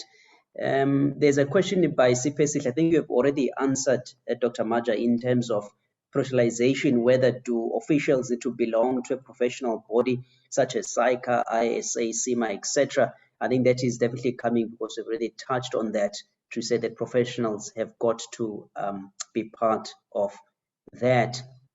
Rofiwa, can't wait for the implementation of registrations. Same to what we're talking about, that game changer. And just go to the other ones. I'm just trying to work with different screens here to see what perhaps can we pull in here. Let me just go to the very first question as well by Mamojoyana Choma. Hope I pronounced that correctly. I'm going to try and go through this question, and then perhaps Rio and Dr. Maja can also come in there. Taking into consideration the professionalization, it's a process that's centered around human capital, focus on training, qualifications, responsibilities, but also delving deeper to changing attitude, behavior, performance. Public, I think, getting local government officials that are already in and so comfortable in office for some time to cooperate and take part will have an easy task. How then? That's the question now. Let's go to it. How are we then to get the cooperation of everyone without stepping on the toes of those who feel like they're not ready for the change that comes with this concept? I think, Mr. Rio, you will come in there in terms of this change management and what perhaps SALGA intends to do in this respect, because I think we did touch that there could be some resistance that can come by, and including those internally within local government where there may be issues. How perhaps SALGA is looking in terms of this change management as we forge forward in respect of professionalization. Mr. Rio, do you want to just come in there in relation to this question that has been posed around change management? Well, I mean, I'm not going to come across as being romantic in the way I respond to the question, because, I mean, as you heard from Dr. Mand, oh, okay. So the conference organizer wants me to put the video on. I assume that's Daniel, eh? Yes. Daniel wants to make sure that no speaker is invisible in this conference. I'm saying I'm not going to be like, come across as if the issue of change management is going to be easy. I already said that earlier on. But just as Dr. Maja has pointed out, in his animated way, I don't think we have to worry about resistance. I think we must be mindful that there's going to be resistance. As with any resistance, I think we must make it our business to be frank about the necessity for change, to be deliberate, yet at the same time, to be sensitive that there is no professionalization program, whether you limit to local government or whether it's a public sector-wide professionalization program. It's going to unsettle a lot of people.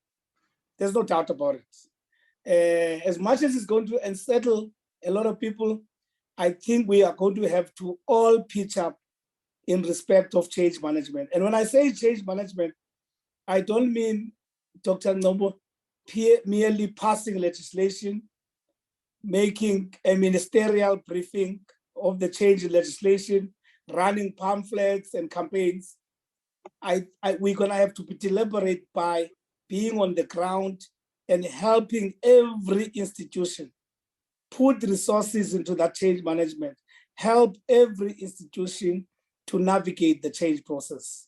And I don't think we have a choice. It's gonna be tough though, I can tell you, because there's a comment here on the chat feed that says it's going to be expensive.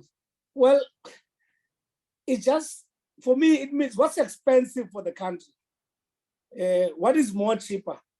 Is it a more professionalized system that's well-funded, or is the system with no professionalization, with a lot of wastage, with a lot of corruption, with a lot of pilferage? What is more expensive for the country? Because professionalization is on the one hand of the spectrum, a guillotine to everyone to say, you ought to behave this way. On the other end of the spectrum, it is us as government in various formations saying, we will give you the enabling environment as a professional to operate. Meaning, we must guarantee that there's not going to be professional interference. We must guarantee that there's going to be merit-based appointments. We must guarantee that you are going to be supported in your continuous professional development chain. So we've got to pitch up for those investments, which are at the opposite end of the spectrum when you look at this journey as being a reciprocal venue. But I think we don't have a choice as government, because we can't go back and revisit the Constitution. I don't think we have a choice in doing so, because this is a constitutional undertaking that we must have a public administration that fulfills the values of a developmental system of government that's caring, that's responsive, that's customer-centric, and that is housed by people of competence, reputation, honesty, and integrity. I don't think we have a choice. So much as there will be resistance, I think we're gonna have to navigate the perils of that resistance. And hopefully this generation of ours, and I include you, Dr. Nomo, even though I don't know your age, may start seeing the fruits of that professionalization while we are still a part of this. But we have no choice, otherwise history will charge us unfairly, just as Dr. Maja was saying, that we have been talking throughout the cycle of our tenure as civil servants. And I think we need to be the real advocates of this change. And it starts by us pitching up for our jobs and pitching up for our roles and exhibiting the professional embodiment and the values that we talk about. So if ourselves, we are not the examples of the talk and the energy and the change that we're looking for, we will going to be a short-change government in terms of its transformational imperatives on professionalization. And I mean us as professionals in the way we handle ourselves, not just in the way we advocate for this kind of change, by demonstrating that we ourselves are competent and therefore we're living the values and the ethos, but we are also behaving in a manner that starts reflecting in some of us that actually professional people in government look like these guys, apart from them giving us the good talk, but they're also doing the work as required of them in a professional manner. But I'm not taking away the daunting and the difficult nature of for example, I know the unions are not going to like the idea that an employee, as part of consequence management, may be asked to stop the job. And in the process, his or her employment might be affected because he or she has not lived up to the professional code and ethos of their profession. The union might say, no. That's not what the Labor Relations Act is saying. The person must be deemed, what is that word, Dr. Go, must be deemed innocent until guilty. And we don't want to get into another problem where we get accused in government that we are also introducing our own model through the professionalization of that rule that is a talking point in another environment of politics. And I think we've got to be clear about those things. The interplay between the provisions of the Labor Relations Act and when the professional body says you need to step down as the professional, because the way you look at it, if you are a doctor, you registered with the Professional Health Professional Council, they license you to be a doctor. So if you do not meet the requirements of that profession, they remove your license. So if we introduce a system that says we are licensing everyone to be an employee in local government, and their license is removed or suspended, it effectively takes away their right to operate as an employee in our environment. And therefore, we must look at the possible contradictions and conundrum between those provisions and the provisions of law, such as in the form of labor legislation. If you get what I'm trying to say as an example, Doctor. But there will be complexities that need navigating, no doubt about that. No, thank you, sir. Thank you so much for that. I just want to give Dr. Maja a few seconds as well, just to add on any input you might have. And then thereafter, Mr. September will then come through for that last presentation, and then we'll take other questions thereafter. Dr. Maja, you want to just come in there as well? Yes, oh, thank you very much. You see, the question that Ms. Choma is raising comes back to what I started with. I was very deliberate when I used the analogy of fire. I was very, very deliberate. Because you see, as we are sitting here, you see somebody running down the road, burning. What do? Do you say, hey, let's see whether he will agree that we must put out the fire? Let's see what methodology he would like us to use to put out the fire. Hey, let me talk to my neighbors and see whether they want us to put this person's fire out. No. When you see a person on fire, your instincts kick in and they say, let's go and put out this fire at all costs. So I was very deliberate in that analogy, because you see, if our preoccupation, even before we've moved from our chairs, are going to be about cooperation, well, we might not be able to stand up in the first place. The thing is that we are on fire. When you are on fire, you stand up instinctively and you do something. When we have put out this fire, we can then come back and say, hey, you know, whose blanket was this that we used to put out the fire with? You know, how do we compensate this person's blanket? Those are the luxuries. So therefore, the need for us as South Africans, you see, the president talks about this thing that is called a social compact. And maybe many of us don't understand what this social compact means. A social compact means all of us as South Africans, we come to the solutions table and we do solutions. That's a social compact. It means that we forget all the luxuries and niceties that we might have been having all along. It might be temporary. You look at the most developed countries, you look at China. How did China become a superpower? You look at the social compact and the sacrifices that Chinese people had to make for China to be what it is today. So that is the thinking that us as South Africans have to switch on to, and then say, okay, this is what we're going to do, and this is how we're going to sacrifice for this period until we've reached a cruising speed, and then we can revert back to where we were. Maybe let me stop there. No, siyabonga, Dr. Maja, for those words, and futuristic looking as well, because we definitely have to. And I think this session has been so inspirational. I'm sure everyone agrees, because I think we're all tired of the status quo, and there has got to be a change, and we are all geared for that. And lesser talk, more implementation, more work to be undertaken, and that's where we all want to get into. So thank you so much to the two speakers. As I indicated, you can still stick around if your time allows, because I know there are some other questions that we can also come through. I know that I saw the other questions have been reposted on the chat again. I've noted all the questions. We'll try by all means to address them towards the end. We still have a bit of time because we meant to finish at 12. But at this time, let me now bring in Mr. September from SALGA Western Cape. I know that a number of issues were touched on understanding local government earlier by Mr. Rio, but my namesake, Nkosinathi, can also just touch on other things, but hopefully we'll just bring also into context some of the practical elements of our local government. Mr. Nkosinathi September, I'm now going to be handing over to you, sir. Are you ready on your side?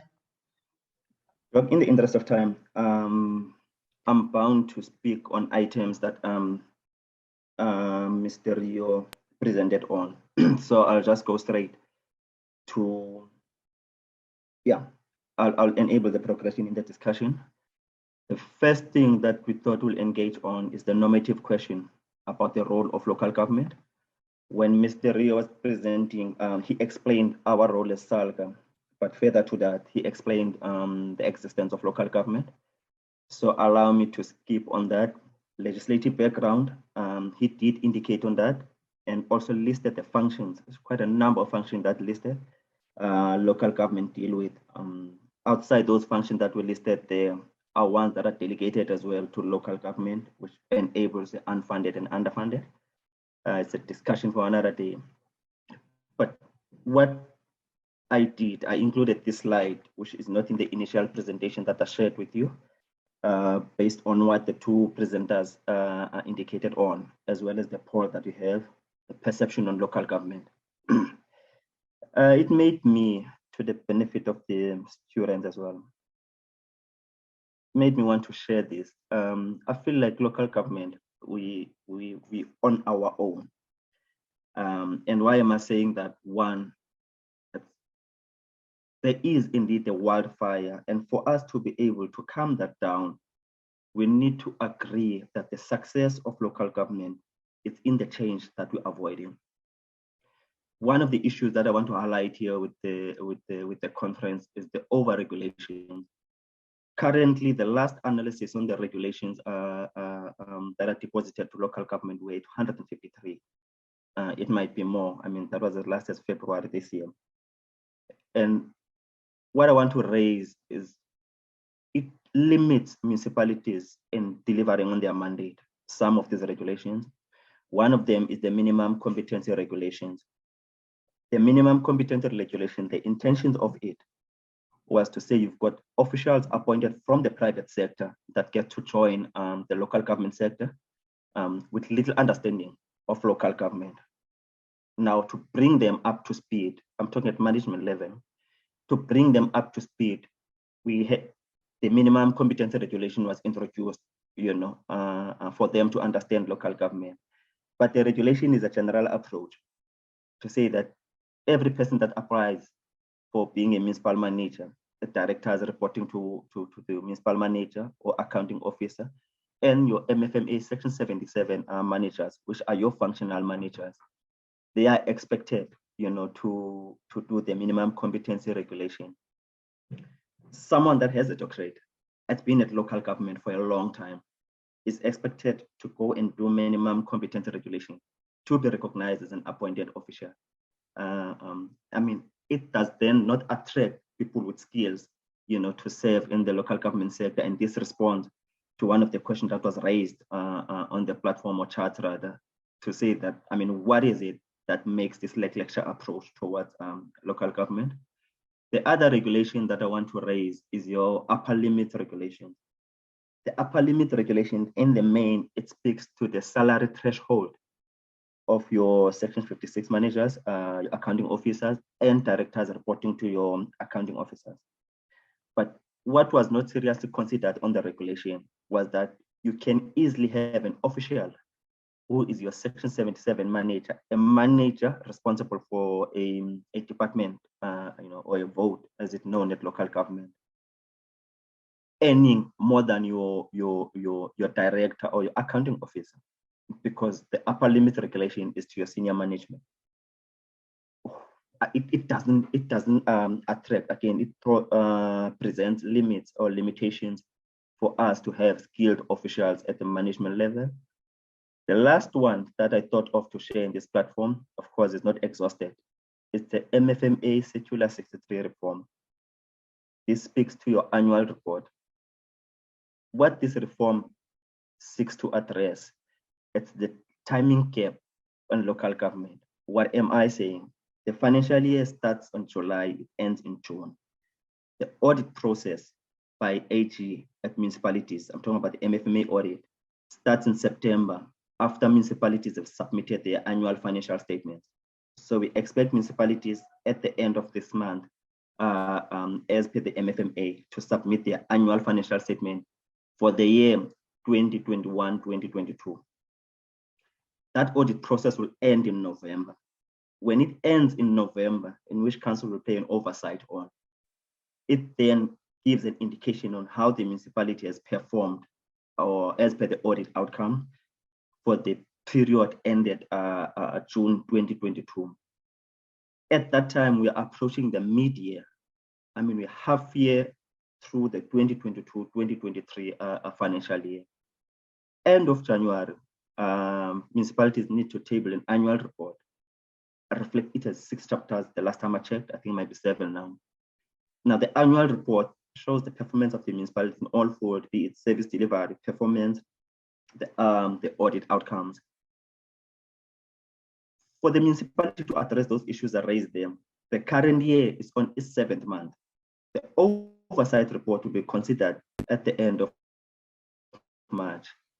By that time, you start considering, as a municipal council, the budget for 2023-2024. So that overlapping process has its limitation. Now, why did I raise the MFMA Circular 63? What it promotes or it intends to address is to say, why don't we have the draft annual report ready by end of August? Municipalities are willing, as by my observation, to do that, but there's only one limitation. You can't have that draft ready because there'll be one chapter short, and that one chapter is the audit report. Now, because of that, then it ends there. If tabled were 10, this was because municipalities can't deliver on it. They would have been enforced to an extent that they will have non-compliance. But it's another organ who said that they can't do that. And the reason that the AG report, or that the audit report, cannot be brought forward up until to August, one is the capacity reasons. They have a PFMA audit that would be playing around that period. Therefore, they cannot. We do not consider that when it comes to municipalities. Hence, my subject matter, local government, you on your own. Let's go through the assumptions in the Constitution as well as the white paper. What the Constitution, as good as it is, did in an approach of ceteris paribus. They had said that, listen, for transparency, we need to elect a leadership that would represent the interest of the people. But that has no criteria to it. So there's no qualification for that. And the problem that we have with now, some of the conversation becomes above the head of the councillors that are there to serve the interest of the people, are there to give policy direction. So that would need to be addressed. The second thing was the white paper on local government. The assumption of the white paper on local government was that municipalities will be self-sustainable. At minimum, they are expected to generate 80% of their own revenue. The balance of it would be grant and some other taxes. But the reality is they cannot do that. In fact, municipalities are growing strong to be a grant reliant. And the reasons for that, I mean, for their revenue, you get those that are able to pay going off grid based on the expensive service that comes out of the municipality. Municipalities cannot be very much that flexible around their tariffs because they have to be cost reflective. By saying cost reflective, they have to consider the cost they incur for them to provide the service. Remember, in their nature, municipalities are service oriented, service delivery oriented rather, as opposed to institutions that would be profit oriented.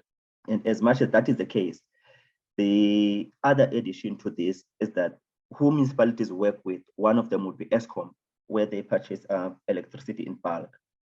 But when they use the cost reflective approach, the citizens, what who they need to consider there. You've got the indigent. The national policy is that, listen, you've got to give 50 kilowatts of electricity to your indigent people. We will be able, it's not free, to pay you. But that money, it becomes an underfunded mandate because it doesn't meet the entire cost of your free basic electricity. ESCOM, one day outside the period of the invoice, they charge an interest immediately. So it means that the expense side of the municipal budget gets to increase rapidly. Yet you have your councillor that when they go and do their negotiation with people to vote for them, one of the promises is that will give you free electricity. So there's that element of disjuncture, and that functionality, it gets to be a functional dumping at local government level. I hope I'm not speaking too fast here. The other issue that I want to raise is the Corruption Watch view on local government. There's a report that they produced in 2018 that local government is the most corrupt sector. Where they fall short in making sense of their statement is to say that local government is the playground for corruption, because the exchange of hand is not only limited to those that are working at local government, but the exchange of hand, you'd find that service providers, as Dr. Maja mentioned, as much as you have a legal person, for the service to be delivered, we've got this consultant reliance that we deal with. The other additions comes from our sector departments. One that comes to mind is the introduction of MSCOA, where it was imposed to municipalities. Municipalities, for them to be compliant with this, they had to have service providers. That was imposed to them as well by the National Treasury to say that this is who you use for them to be able to assist you. Now the expenditure of the municipality gets to what? Gets to increase. And that's where I feel the corruption is enabled, and it's one of the issues that needs to be addressed. What are my concerns in terms of the HESA audit approach? One, the Office of the HE used a restrictive approach as opposed to a practical audit approach. A restrictive approach would be, say, you consider the composition of the bid adjudication committee. Those that needs to sit there primarily will have to be a CFO chairing, and also you need to have a senior manager, SCM, being part of that. So when AG come to a municipality that is in a remote area, who they will have an official senior at the SCM being a procurement officer. To them, that's not what is indicated in the regulation, therefore that becomes a finding. But it cannot be, because in terms of the org structure, that's the only next level that they have. And if they were practical, then that would easily not be a funding. And those are one of the limitations in terms of municipalities do their service delivery effectively. In an instance where there's a dispute between a municipality who will be an auditee and the Office of the Auditor General, to address that dispute, it gets to be alleviated to the technical committee or the technical office within HE. We feel that, listen, there has to be a neutral body dealing with this. It can be the issue. On issues that you'd find the auditee and the auditor get to have a dispute on, it's sometimes regulations that are introduced by National Treasury. So the Office of the HE, before they do their audit, they will engage the Accountant General at National Treasury and agree on an approach. Before the audit process takes place, in the implementation of the budget, you have National Treasury having workshops, conducting municipalities and get them to understand the regulation that they've introduced. Municipalities are comfortably trained by your National Treasury, but the interpretation in terms of the restrictive approach gets to be different in HE. So one of the things that can help in addressing this is either you have SALGA, the representative body of local government, to sit in that engagement that takes place prior the audit process, the MFMA audit process, where SALGA will have to solicit input from municipalities and they get to be addressed at that level before the audit takes place. The other thing that I would want to raise is the clean audit achievements by organizations supporting local government. Having my senior in the platform, this might work against me, but what Rio mentioned is that we have achieved 10 clean audits. We've got municipalities that are struggling, who in our predetermined objectives, or what's formally known as annual performance plan, I've indicated that I'll be supporting this municipality. So is the case with provincial treasury and your provincial cooperative. somewhere else in the province, we recognize it as a Department of Local Government. But if we have those in our APP, I know that municipalities are autonomous, but they are interdependent. So I've got this APP that will provide support to this municipality to improve their audit outcome. When it doesn't happen, how then does my organization achieve and clean audit? Isn't supposed that a finding to be escalated to those departments that are in their APP committed that they'll provide support to the municipalities. I thought to continue the momentum, I'll start there, Chair. To explain the functionality of municipalities, this might be a bore to your technocrat that has been serving at local government for a while, but for those that would want to understand from a basic level, we've got, let's speak in terms of the political and administrative accountability or interface. Without our institutional head, we are all community members. And then from there, what the Constitution has enabled is to say that, listen, let us elect someone that would lead the interest of our people, because that's what government exists for, and those will serve in government. That's how the election process go about. And out of that, a municipal council is formed. Now, the existence of the municipal council is to communicate the interest of their respective municipal jurisdiction, be it through ward or the district level approach. So when that takes place, please do focus on the arrows facing down. It speaks on the delegation, meaning that the policy and the direction, the interest of the people, how are they communicated? So from the municipal council, you will have your council portfolio committees. These are Section 80 committees in terms of the Structures Act. They provide assistance to the executive mayor. So in a municipality that have councillors, which are more than 14, you can easily have your executive, mayoral executive committee. In a municipality that has a lesser number, they easily have an executive committee, meaning that they all take that collective decision, and your mayor would be for those ceremonial events that will get to represent the municipality at. Thereafter, what is delegated is the administrative approach. After we elected, this is the leadership that will serve our interest. Then you've got the technocrats. The technocrats is because we went into study, we are in our specialized areas. So for us to be able to translate what needs to be done to the best interest of our, or rather to serve the interest that is meant for our communities, that's what justifies our existence. I'm in finance, I'm a finance practitioner, and my existence is to provide support in respect of finance. Makes me no different to a case that I'm a community member.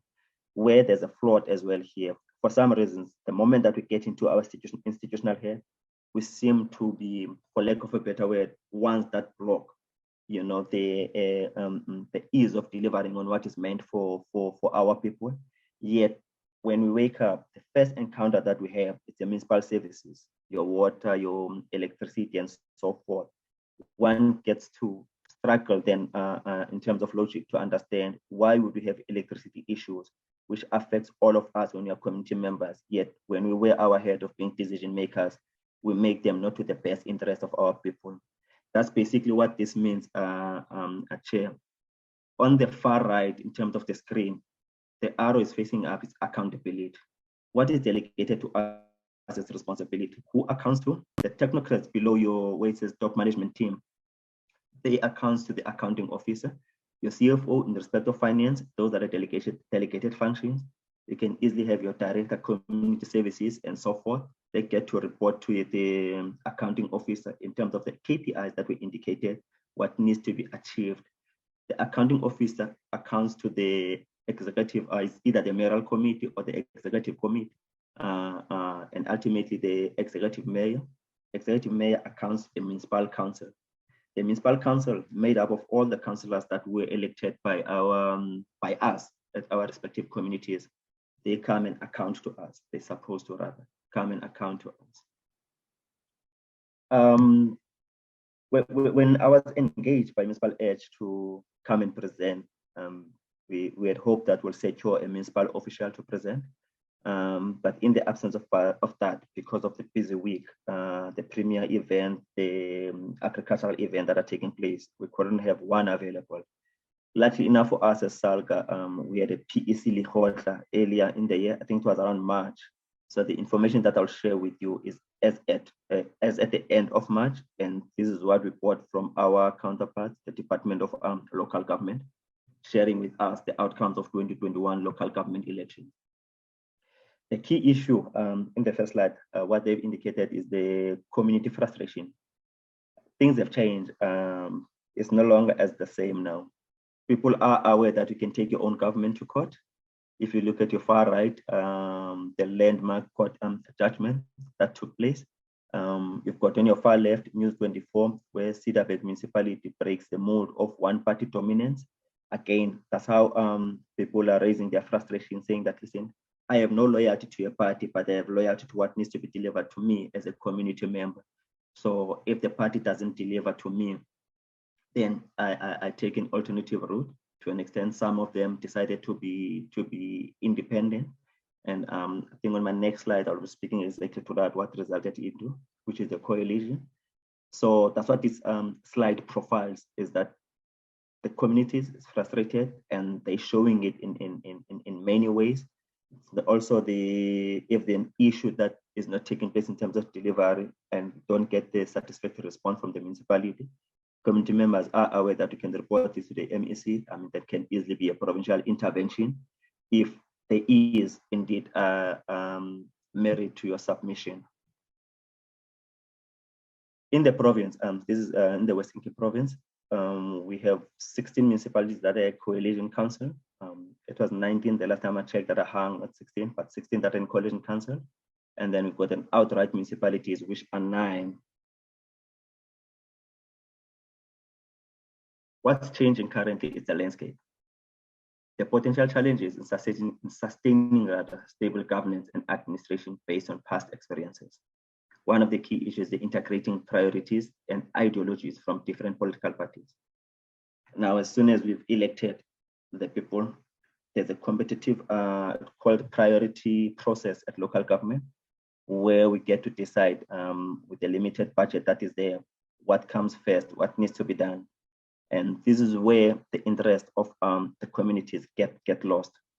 And it contributes further when we have parties in council that have to pretty much combine their priorities. You know, you've got parties that are not only limited to one municipal jurisdiction, but provincially they are strong. So therefore, what you get to decide on in NISNA, one example, there's a party where the senior leadership was told that he's a tag rather in the media. So in one municipality, the leadership then indicated, listen, we're no longer in coalition with that party. I cannot be called a tag. And it resulted in the collapse, you know, of that relationship in terms of coalition. Those are the issues that we deal with. You see, it has no service delivery issue in it, but more so, I won't even say ego, but more so is the integrating priorities and ideologies from different political parties. Again, I've covered the second one with my statement, change in political coalitions. This affects the administration as well. Fulfilling executive obligations, timeous decision making. These are the potential challenges that takes place, those delays. I do not want to raise in confidence what took place in the appointment of the accounting officer in Tshwane, but you could pick up that process at some point, were informed what takes place, and then there was a change in it. But these are some of the issues that that takes place. So it affects even the stability in administration as a result of that, because it could be a delay in the appointment of the accounting officer. There's always, at most times, a delay in the appointment of your directors reporting to your accounting officer. Therefore, it could easily affect, you know, the confidence in building or preparing your budget and the budget process. I know Department of Local Government, they are in the process of presenting to municipalities. They are rather currently presenting municipalities the regulation on the senior management appointments. So the continuity of service delivery, there's a lecture to it based on these challenges that are there in the leadership. You know, when there's political instability and talk. In the main, we are saying that change in the administration as required by legislation, contracts lapse after 5 years or 1 year after the LG election. This is well explained by what Dr. Maja has indicated on Doc. I mean, you need to, at least for stability, give it 10 years, that they be there for 10 years, because what it means, you know, with a 5-year period, councillors get in the 2 years, hype, they'd want to serve their people. But for some reason, it changed in their mind. It becomes a career opportunity when they are in the 3rd year, be it because of their financial commitment to higher purchase items. Therefore, they would want to think of the way that will sustain them there, and this affects, you know, the work of your senior management, because one way or the other, they've got to align themselves to there if they're not firm in their position, or otherwise, come next election, there might not be accounting officers in that municipality. The next slide refers to the general observation in relation to governance, oversight, and service delivery. One of the key issues that was raised by the Department of Local Government is that the actual experiences that we've got municipalities with outright majority. It refers to the Western Cape. What I'll do is to just focus on the right, far right, the emerging trends. You know, some coalition councils governing municipalities have become unstable and may result in a potential shift in political power. One municipality in the province in the past term, not the current term, had a coalition arrangement with an independent party. A council of 21 councillors had a coalition arrangement with one party. But for what was playing out at national level for this party, he then the next morning called an urgent meeting through the speaker. The speaker was from the party that they've got a coalition arrangement with. And he then said that, listen, he had a dream, and in that dream, his ancestors advised him not to continue with this marriage, you know. And right there and then, it's a matter of a vote of hands, and he was with the other party, you know, and it made 11 against 10. So the council was changed out of that. Therefore, the priorities will be changed as well, and those are the issues that affects, you know, your service delivery. And this is when there's no mature arrangement in terms of your coalition. Even inclination, it does impact on the administration. The other issue that is an emerging trend is the political interface. What we mean by that, it impacts on governance and service delivery. The political interface here, we refer to the relationship between your political leadership as well as your administration head. If there's no good relationship there, it therefore does expose your governance issues. The premature termination of employment contract, a new accounting officer comes in to lead the board. And as they do that, being the captain of the ship, they are then given a mandate outside what is meant local government must deliver on. That while you joined us, you know, there are these few things that you need to deliver because we have appointed you. And you know that senior management is appointed by, has to rather, the appointment be adopted by council. I won't spend much in terms of the lack of due diligence in appointment. And again, if I can make a reference to the city of Tshwane, I suppose the candidate that they've appointed emerged because they had justified that the due diligence that has taken place, which is quite necessary, a necessary process to go by. The administrative functionality, again, what we'll do, we'll focus on the right because the left more speaks of what's happening in the province. I've spoken about the overregulation in municipal environment. It reduced municipalities to focus on compliance. One of the attendees asked that, listen, a clean audit doesn't translate to a service delivery. So we know that there are three things that you need to do in terms of the audit report. You know, ensure that your predetermined objectives are achieved. You comply with the regulation, and what you submit in terms of financial management. You know, there are no immaterial issues that you raise there, and you do achieve the clean audit.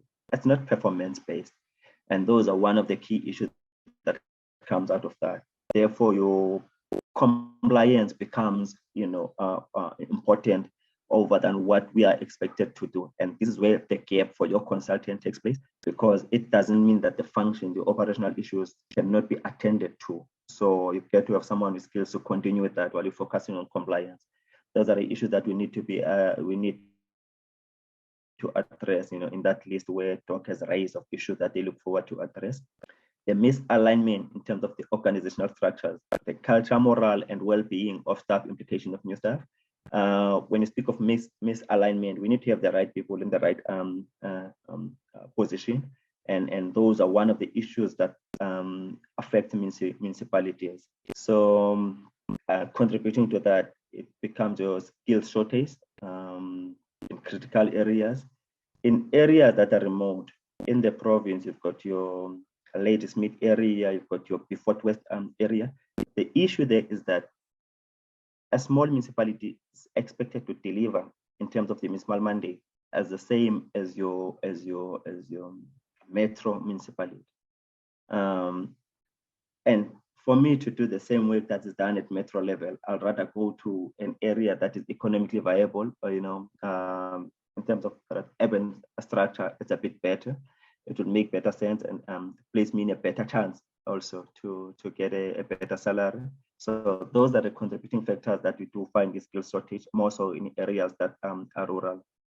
Turnaround time is one of the key issues, and decisions are made. For someone that's in LED will even complain about the red tape that needs to be addressed. I mean, there's a strategy called red tape reduction strategy. With this delayed process and the regulations that are there, they pretty much impose a delay for municipalities to effectively deliver on services. The slide that I had, August 24, trying to run past some of the issues were raised. I'll delay on issues that I feel that were not attended to. What are the other key issues in terms of the observations rather? It's the infrastructure and service delivery. The increased pockets of inequality in service delivery. One of them that leads to that is the funding sources not keeping track with the rate of urbanization. Tariffs becoming unaffordable. Lacking service delivery due to historical town planning principles. So the funding source not keeping track with the rate of urbanization. One of the key issues is we need to be able to indicate what are the primary funding source of municipalities. If you've got your traditional trading services and the revenues that are coming out of that, those services will be your water, electricity, refuse, and sewer. So the more the population grow to the side of the indigent, the more challenging it becomes, and that's how the Grand Reliant approach comes about. But again, if we complain to National Treasury, one of the issues that they are encountering themselves is that they are operating at a loss. I mean, their budget is on the deficit now. So the appeal for them to increase this becomes a negotiation to a brick wall because their hands are tied. Currently, we know that the country is securing a lot of loans, to sustain ourselves. Those loans need to be refinanced. So that's one of the key issues that are there. The tariffs becoming unaffordable for municipalities to sustain themselves for financial good health. As I said, they have to have your cost reflective tariffs. But one of the issues, as I said, people are going off grid. Some can't afford this. It's hard, the economic times that we're encountering. So the municipalities do feel it. That's one of the challenges that we understand. And therefore, this makes it difficult for us to maintain our assets or infrastructure rather. And with the aging infrastructure, it means that the service delivery is affected. The district issue, I know that at national, we have the TDM issue, recognizing the province as the JDMA issue. More so what was raised here by DLG is that the coordination of it, it's much of a challenge because you do need the willingness, one, the political will, and secondly, that the B do not feel that this exists for districts to have existence. One of the districts that easily doesn't find the challenges, I think in KZN, because they become water service authorities to those municipalities like Imbengle. But when you come to a province like your Western Cape, it's a coordination in terms of your disaster arrangement, and they call district coordinating forum to do your shared services when it's necessary. So this then makes the B feel like, no man, there's no need for district to exist. So do not by all means impose it on us for them to exist by creating, the structures that have been created. The last one in this slide is the lack of asset management. resulting in service delivery. I mean, the key issue there is that we need to provide in your budget. Rather, your budget must have a provision for the maintenance of your assets.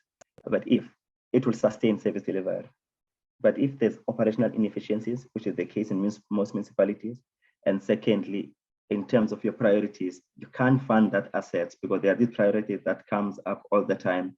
So these are the issues that contributes to that. We need to be able to provide assistance to municipalities, not only in terms of your funding, but also in terms of the resources, be it human resource.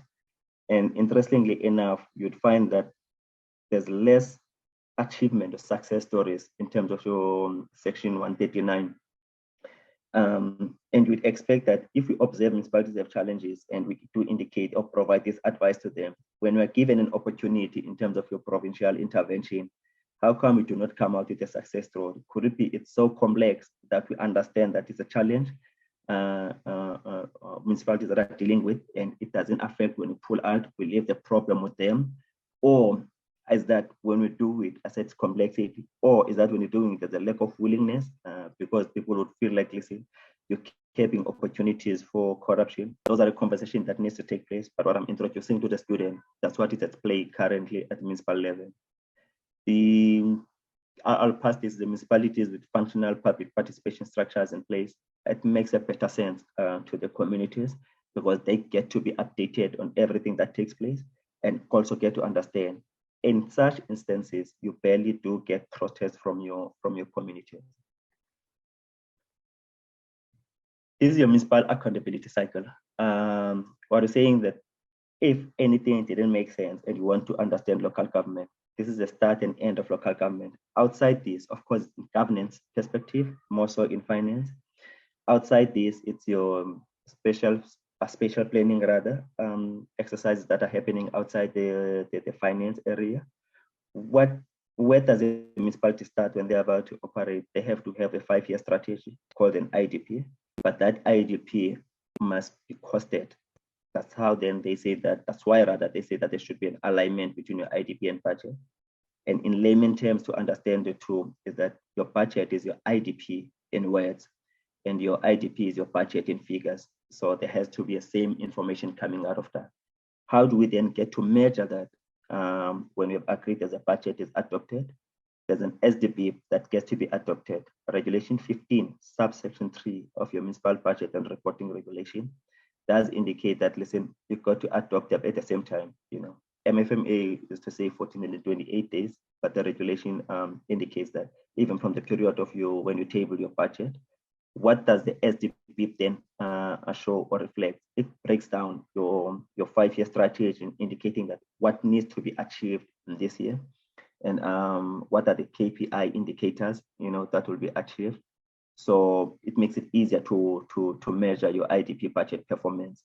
And an advice that one can give to municipalities if they would want to improve their audit outcomes using the SDP, it's always best when there is a finding at the municipal level, take that finding and include it in the SDP, but more so you include it in the KPI in the department that had a finding. What does the in-year reporting mean? The in-year reporting is the implementation of your budget that was adopted. We're now in August, Provincial Treasury, what they did, they were reviewing the first month of the budget implementation of the municipalities, which is tabled 10 days after a month. So it means that the performance of the budget of July was submitted to Provincial Treasury in 10 days in August for them to review. They give a feedback to municipalities. What municipalities need to do, which they don't do, is to then have this as a standing item in their council meeting. These are the issues that were highlighted to the Provincial Treasury. We need to consider them and observe in doing oversight in the next month. And what comes after that is the accountability reporting, which is your annual financial statement. And my, I think, second last slide indicates that what needs to be done when you do that accountability reporting to improve the processes in your annual financial statement and your annual report. Annual financial statement are tabled by municipalities on the 31st of August. All municipalities need to submit that to the office of the AG. And then the annual report, they've got to table them on the 31st of January. The oversight of that annual report takes place 31st of March. And then the cycle goes back, hence we call it municipal accountability cycle. Mr. September, okay. I'm going to humbly ask this for you to round up with for the next 9 minutes or so that we don't find ourselves challenged for 12. But so far, so good. But just the next few slides, if you can just kindly just run through them as swift as possible. Thank you, sir. Thank you very much for that talk. In fact, the slides that are left are pretty much a repetition of what I've spoken on. I think also for the platform, or rather the audience that we have here, it's a matter of to peruse for their better understanding. If we look at it, we've got the accountability reporting. These are your assurance bodies. The changes in terms of the MPEG, there's an amendment that took place in terms of the Structures Act. It took place on 2020-2021, or the calendar year of 2021. And these are the key issues. So the governance approach has been strengthened at the level of your local government municipalities, where they need to review the Auditor General, that's the MPEG, I mean, you know, the internal reports. These are the documents that they have to go through. So if one doubts and say that, listen, local government is a space that where there's corruption, it means that the oversight was not effectively applied. The systems are in place. We spoke of, which will be my last slide, I'm not going to read the other slides. We spoke of the consequence management issue. A scenario in the province, there's an official that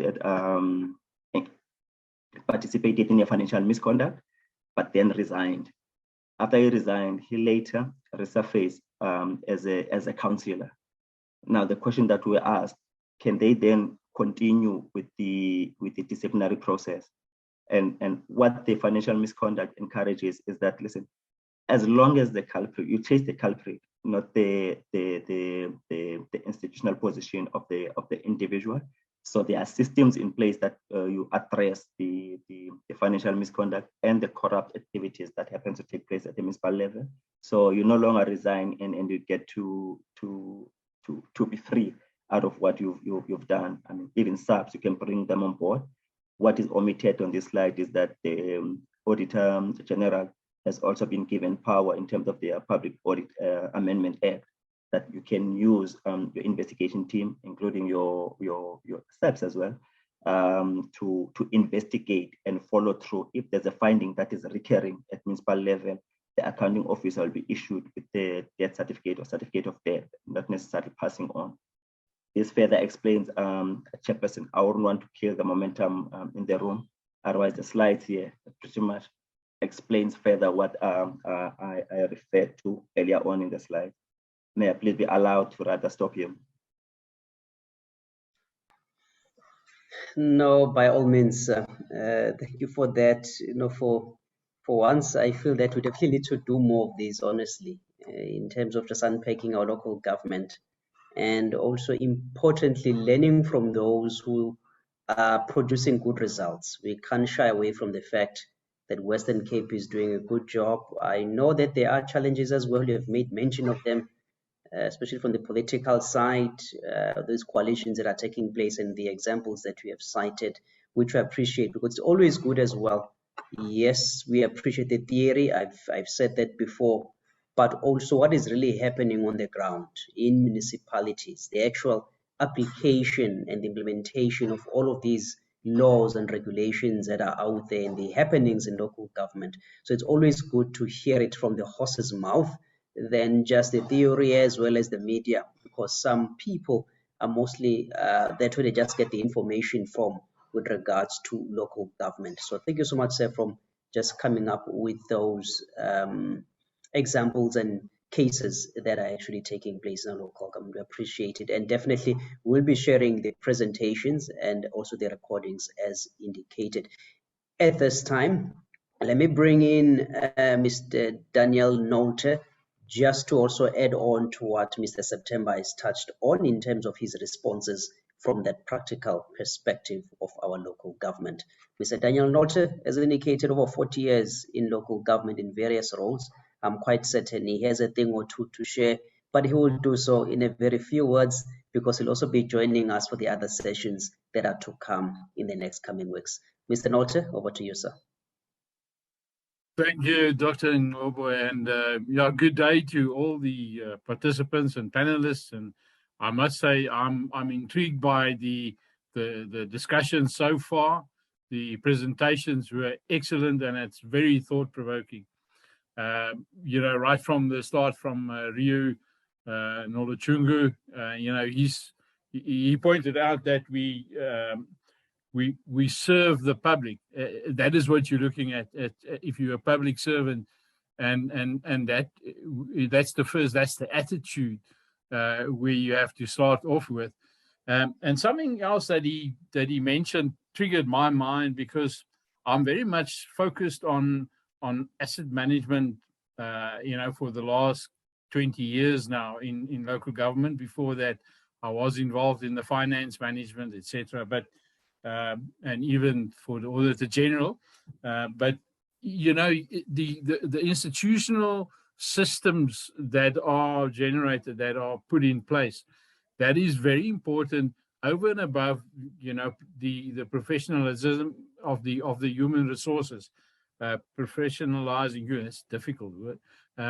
You know, the human resources, it's very important, but it relates to the systems and then for me, very important, the assets, that are the only tools which we have to deliver the services with. So if you want to appoint people, they must have knowledge and expertise in the tools that they are given, or that they should be utilizing to provide services to the community. That is our constitutional mandate as municipal officials, is to do exactly that, not to make the auditors happy. And I saw one of the questions related to that. You know, we get clean audit reports, and I think some of even Mr. September mentioned that as well, that you know, we should not be focusing on the compliance. Our focus should really be to ensure that we deliver the services to the communities. That is where we're standing now. How do we tackle that? We have an opportunity now, and I'm very much a promoter of that. You'll hear me talking about that every time I get a chance. Is that we have new councils now, so we have a new period of IDPs to review. We have the ideal opportunity now to do that, to make sure that we do that properly, not only in compliance to legislation, but with a focus to formulate strategies and plans and policies, and have the right systems and the right persons involved to ensure that we can deliver over the next 5 to 10 years or longer. The purpose is to make sure that when you look at your planning now, at your tools, your assets, your infrastructure, and other accompanying assets that supplements them, that you make sure that you do planning for the whole life cycle of the asset. In other words, you don't restrict yourself to you know, the next 5 years. You look at, yes, it's going to be a 20-year asset. So how are we going to maintain that asset? When are we going to rehabilitate? How are we going to afford the asset? And that is where we relate to the tariffs and then whatever grants we are given in terms of the equitable share portions of that, that's specific for the subsidization of certain of the services. So we have to do our planning properly, and then, yes, get the right people in place. I'm very supportive of that. I think Dr. Maja as well, he mentioned fire. For me, yes, we were physically on fire in the last year, and the one thing that I've learned enough is that if you have contented persons, if the community is contented, they will not protest. And if we look at the the regularity of protests now, it's obvious that we are falling way short of providing our constitutional mandate. And it's fairly intricate. It's not a simple thing, but we have to start planning properly and make sure that if we can't get it right in the next 5 years, in the next 10 years, we have to change this ship around. We have to become better. I'll stop there for today. Thanks. That was one of your shortest responses I've had in years. Looks like you are growing, not older, younger. Mr. Nolte, a good friend of mine. Thank you, sir, for those great input. Appreciated. We have about 15 minutes to go. We'll be taking the questions. There's a few that I've noted on our Q&A section. We are going to address those. But just before we do, let's just take a minute once again, just for the last poll that we want to bring up. If we can just participate as we stretch ourselves for the last 15 minutes for us to engage and then close off this session. The poll that we have is our current university syllabus appropriate for local government entrance, or does it equip them for readiness for our local government? What is your take if you are aware of the syllabus that is currently in place for local government? I know there's quite a few, and also now there's postgrads that are there for public management. And I know that a few have undertaken, and I've saw a few students as well who are there, who are part of this session, that are currently undertaking the postgrads in public management. Is it appropriate? Does it ensure that we are ready to actually absorb some of these learners or students for them to be employees of our local government? Currently, partial seems to be the order of the day, needs improvement. That what predominantly we are getting, the yes and the no currently is kind of tied. So I believe we are more or less on the same page in regards to this, and I believe that it's something that will be worked upon. I think Dr. Maja also did touch on it briefly in terms of some of these things going forward, so that we ensure that we are absorbing those who are truly equipped to work for our public service. So just the results in a few seconds. Let's share the results. We've got 13% and 75% is indicating that we have got to do something about our university syllabus in this regard. So let's move on now to the questions that we have. I'm going to start with yourself, Ramaketse. I know that you have even had to post this again on the chat. I think it's appropriate that I do so, because it looks like you definitely want your answers. We'll make sure that you get them. I'm gonna give this first question to Mr. September. To all my panel members, if you can just also just run through the questions so that I don't have to actually read them through for the sake of time. But just the very first one that talks to service delivery and audit outcomes. If Mr. September, you can just touch on that, and then I'll direct the other ones as you go. I can see Dr. Maja is still with us, as well as Mr. Rio is still with us as well.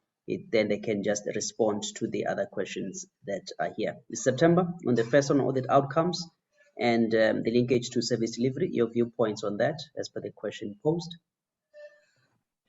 Thank you, Doc. A simple response to me is the audit approach. Let it be performance-based. And link it to the service delivery as much as we look at the predetermined objectives. So to encourage the audit office to do auditing in the performance-based. Thanks, Doc. Oh, all right. Thank you very much for that. Let's take the next question, which talks to the skills shortage in the smaller rural areas of our municipalities. How do we attract and retain the skilled professionals to also ensure what has been spoken about can be implemented? Mr. Rio, I think you are best suited to actually come in on this one. You can come through, sir.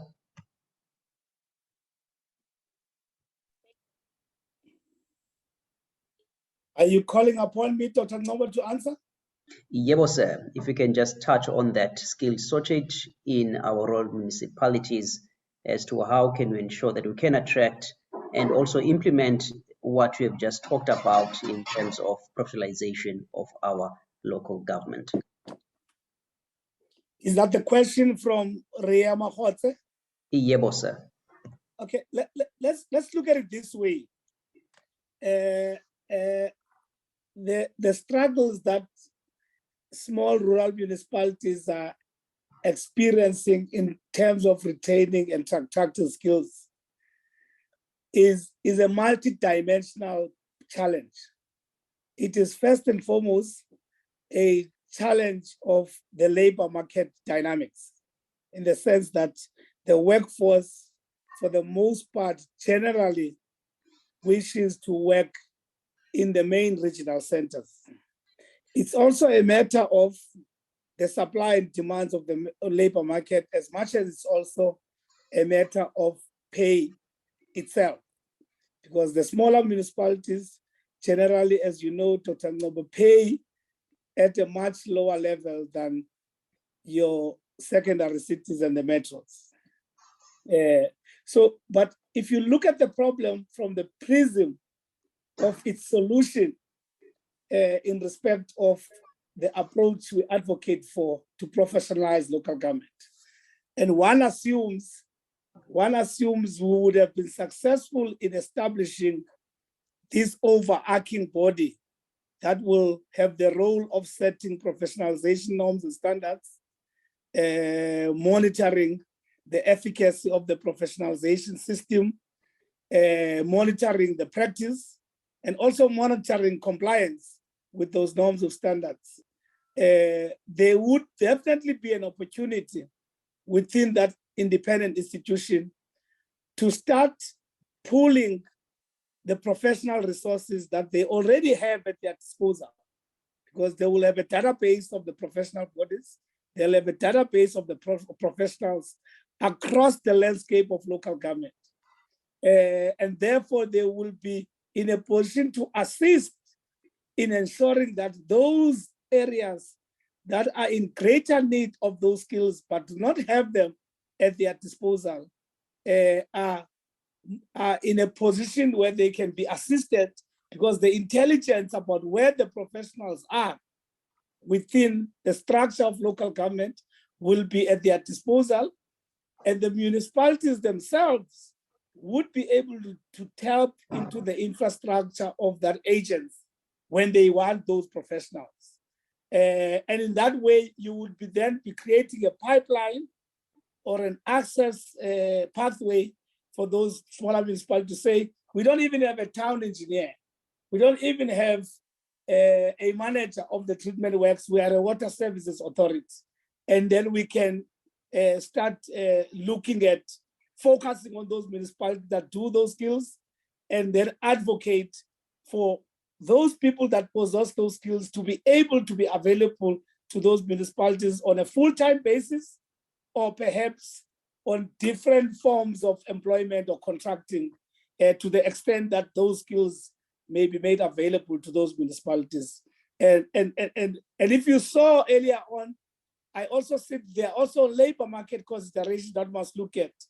To what extent do we need to revisit the pay structures so that they allow us, while we expect people to be professionals, they also allow us that we incentivize professional competence. Because if people are certified that they are professionals, they are competent, there's no doubt in my mind, Dr. Ngobo, you'll agree with me, that they must then be rewarded commensurate to the level of their professional competence and skills, regardless of whether they're in a rural or urban municipality. And it might start talking to whether this concept of the state being the single employer in the public service, and therefore the cost structure of the pay grades are similar to everyone, regardless in which province or city they are in.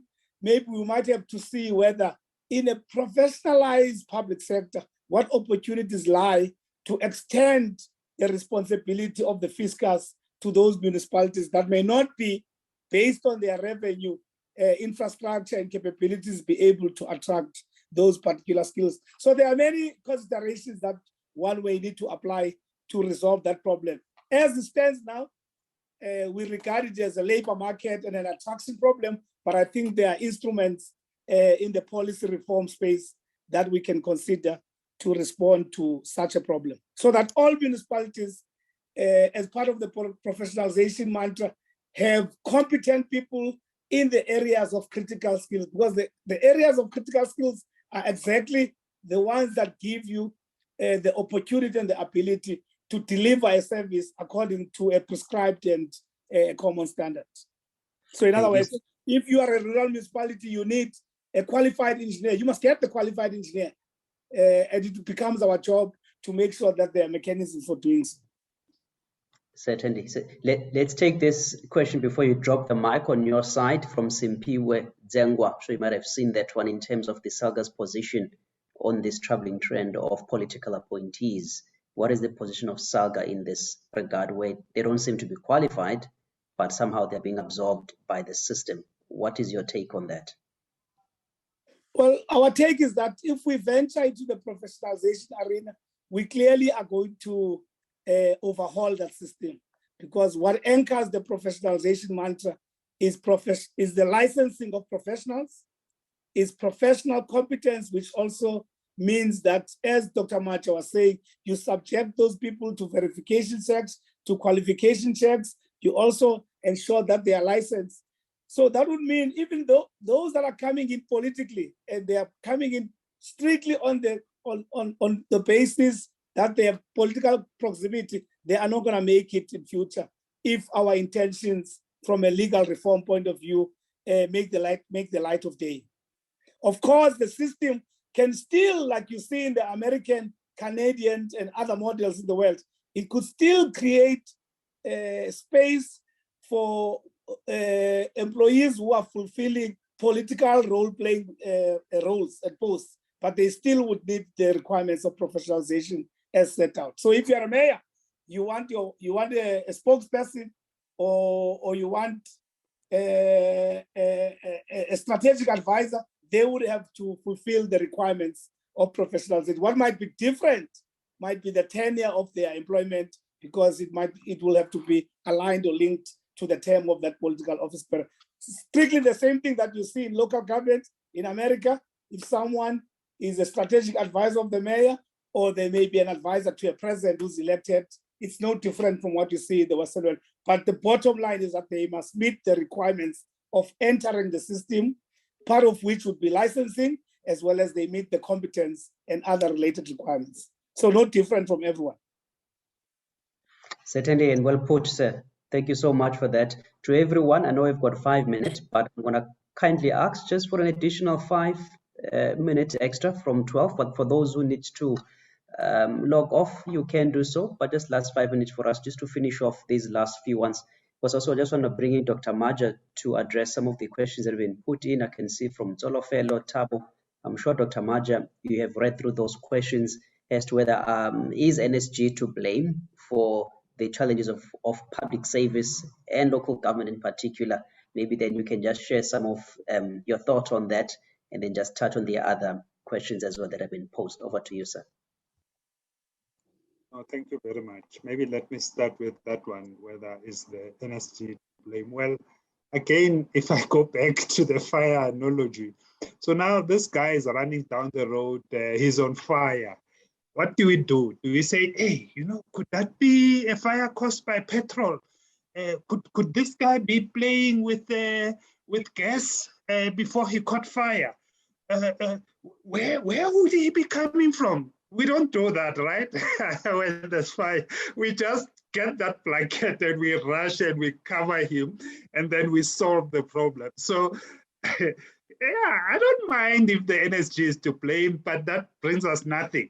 We have to be forward-looking. We have to say, what do we need to do today to stop this fire from burning? So that's my easy response to that one. I mean, a number of comments. Once we've implemented all you have just said, we will eventually be going somewhere. We hope so. we are trying to make sure that we go somewhere for all of this work that we are putting into place. Professionalization is a great move, right direction, but is professionalization the most impactful solution to the problem? That's a good question, you know. I mean, at the end of the day, South Africa will fall or rise on its people. If the people of South Africa do not come on board to raise this country, it will fall. So professionalization at its core is about people. Remember, we are talking about professionalization, and this is the reason why President Ramaphosa has said building a capable developmental state is priority number one for government. Because we've made peace with the fact that if we don't have a capable state, nothing is going to happen. And I mean, it's as simple as that. So we can do other things, but we have to start with making sure that we have a state that is capable, that is ethical, and professionalization is at the core of dealing with that one. The other question, which I think is a very important question, has to do with youth. So the question is, why isn't the NSG opening the management development program for free to youth in the public sector, as programs provided by HEIs are tailored on how they view the public sector? The point I was making under my third point around end-to-end, and I was talking to the issue of pre-entry. In the framework, we talk about partnerships, and we've already started entering into partnerships with higher education as the National School of Government, because we are keen that we need to influence our universities in terms of what they teach, their curriculum in relation to public administration. We have to make peace, and we want universities to also make peace with this fact that more than 70% of Black university graduates in this country end up working for the public sector. In whatever field they are, more than 70% of Black university graduates in this country end up in one way or another working for the public sector. What that therefore means is that even when you are doing engineering at a university somewhere in this country, there has to be modules somewhere that deal with what it means to serve, what it means to execute diligence, what does the public purse means, and what is it that we mean when we talk about return on investment. These are all the things that universities have to imbue our youth with. So yes, as part of that conversation, we will avail to these universities the programs that we have developed already, including the management development programs that we are talking about, including the courses and programs that we have on Know Your Constitution.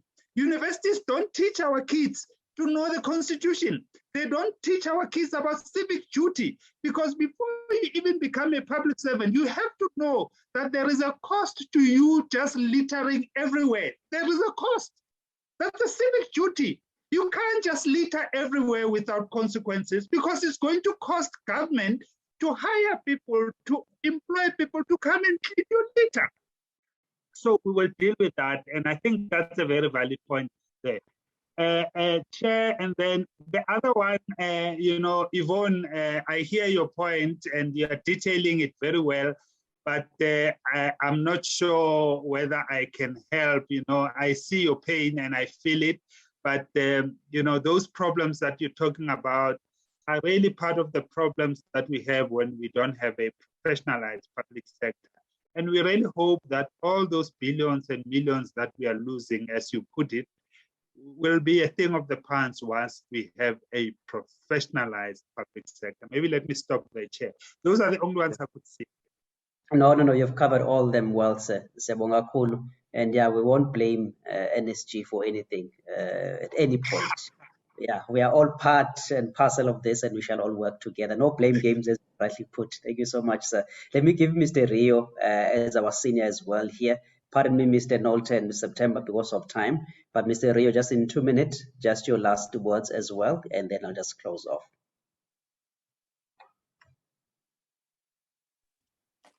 For the uptake time, Dr. Ngoba, thanks for the opportunity. In a line or two, I think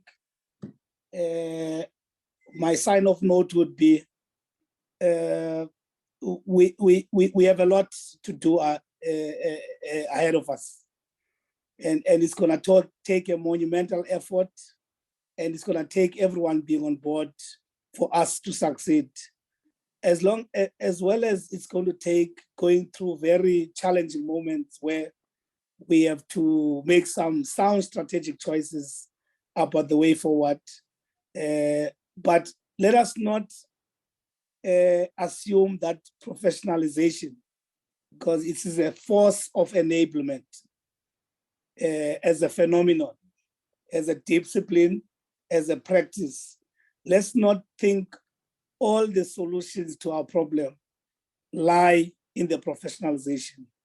It's got a very significant contribution in changing the structure of the landscape of our system as it operates and as it functions, but it also needs other holders to support its success. I'd like to use the analogy of hanging clothes on a line. So you have a line, beautiful, strong line, but you still need what we call pegs to hold the clothes on the line. So we need all hands on deck in many respects for this important program that we are undertaking to succeed. Otherwise, if it's a program that's reserved just for some of us, such as SALGA and NSG, and everyone else at the level of leadership, where you need lots of political will, lots of political decisiveness, is not coming through on board with the same weight of determination and decisiveness that we have, we are going to be limping on the road to professionalization, and we need everyone on board. And thank you very much for allowing us the opportunity to talk to your students and to also talk to your students in the presence of other influential colleagues from the academia and other stakeholders, so that we're not talking on our own. We're not talking in closed rooms, but we are opening the lines of conversation, and in the process, we become better in what you do and in the execution process itself, not to mention the end goal, which is to succeed in the agenda that we are pursuing. Thank you so much, Professor Ngobo. Dr. Ngobo. I have promoted myself to a doctor, you to a professor. Sorry about that. No, it's all good and well. So it's all good and well. All good. Thank you so much. And to everyone, just reminded of these words that were said by the wise, that there's no greater challenge and there's no greater honor than to be in the public service, because the public service, it's more than a job that you must do effectively and efficiently, as it is always said, but it has to be a complete dedication to the people, complete dedication to the nation. Then as we professionalize our public service and local government in particular, we shall inculcate this. We've got to do the best we can with what we have, I always say, so that we can then see the results of improvement. We are all game changers here. We're talking that, but then we're moving also away from the talking, but to walk the talk, to act and to implement what is required.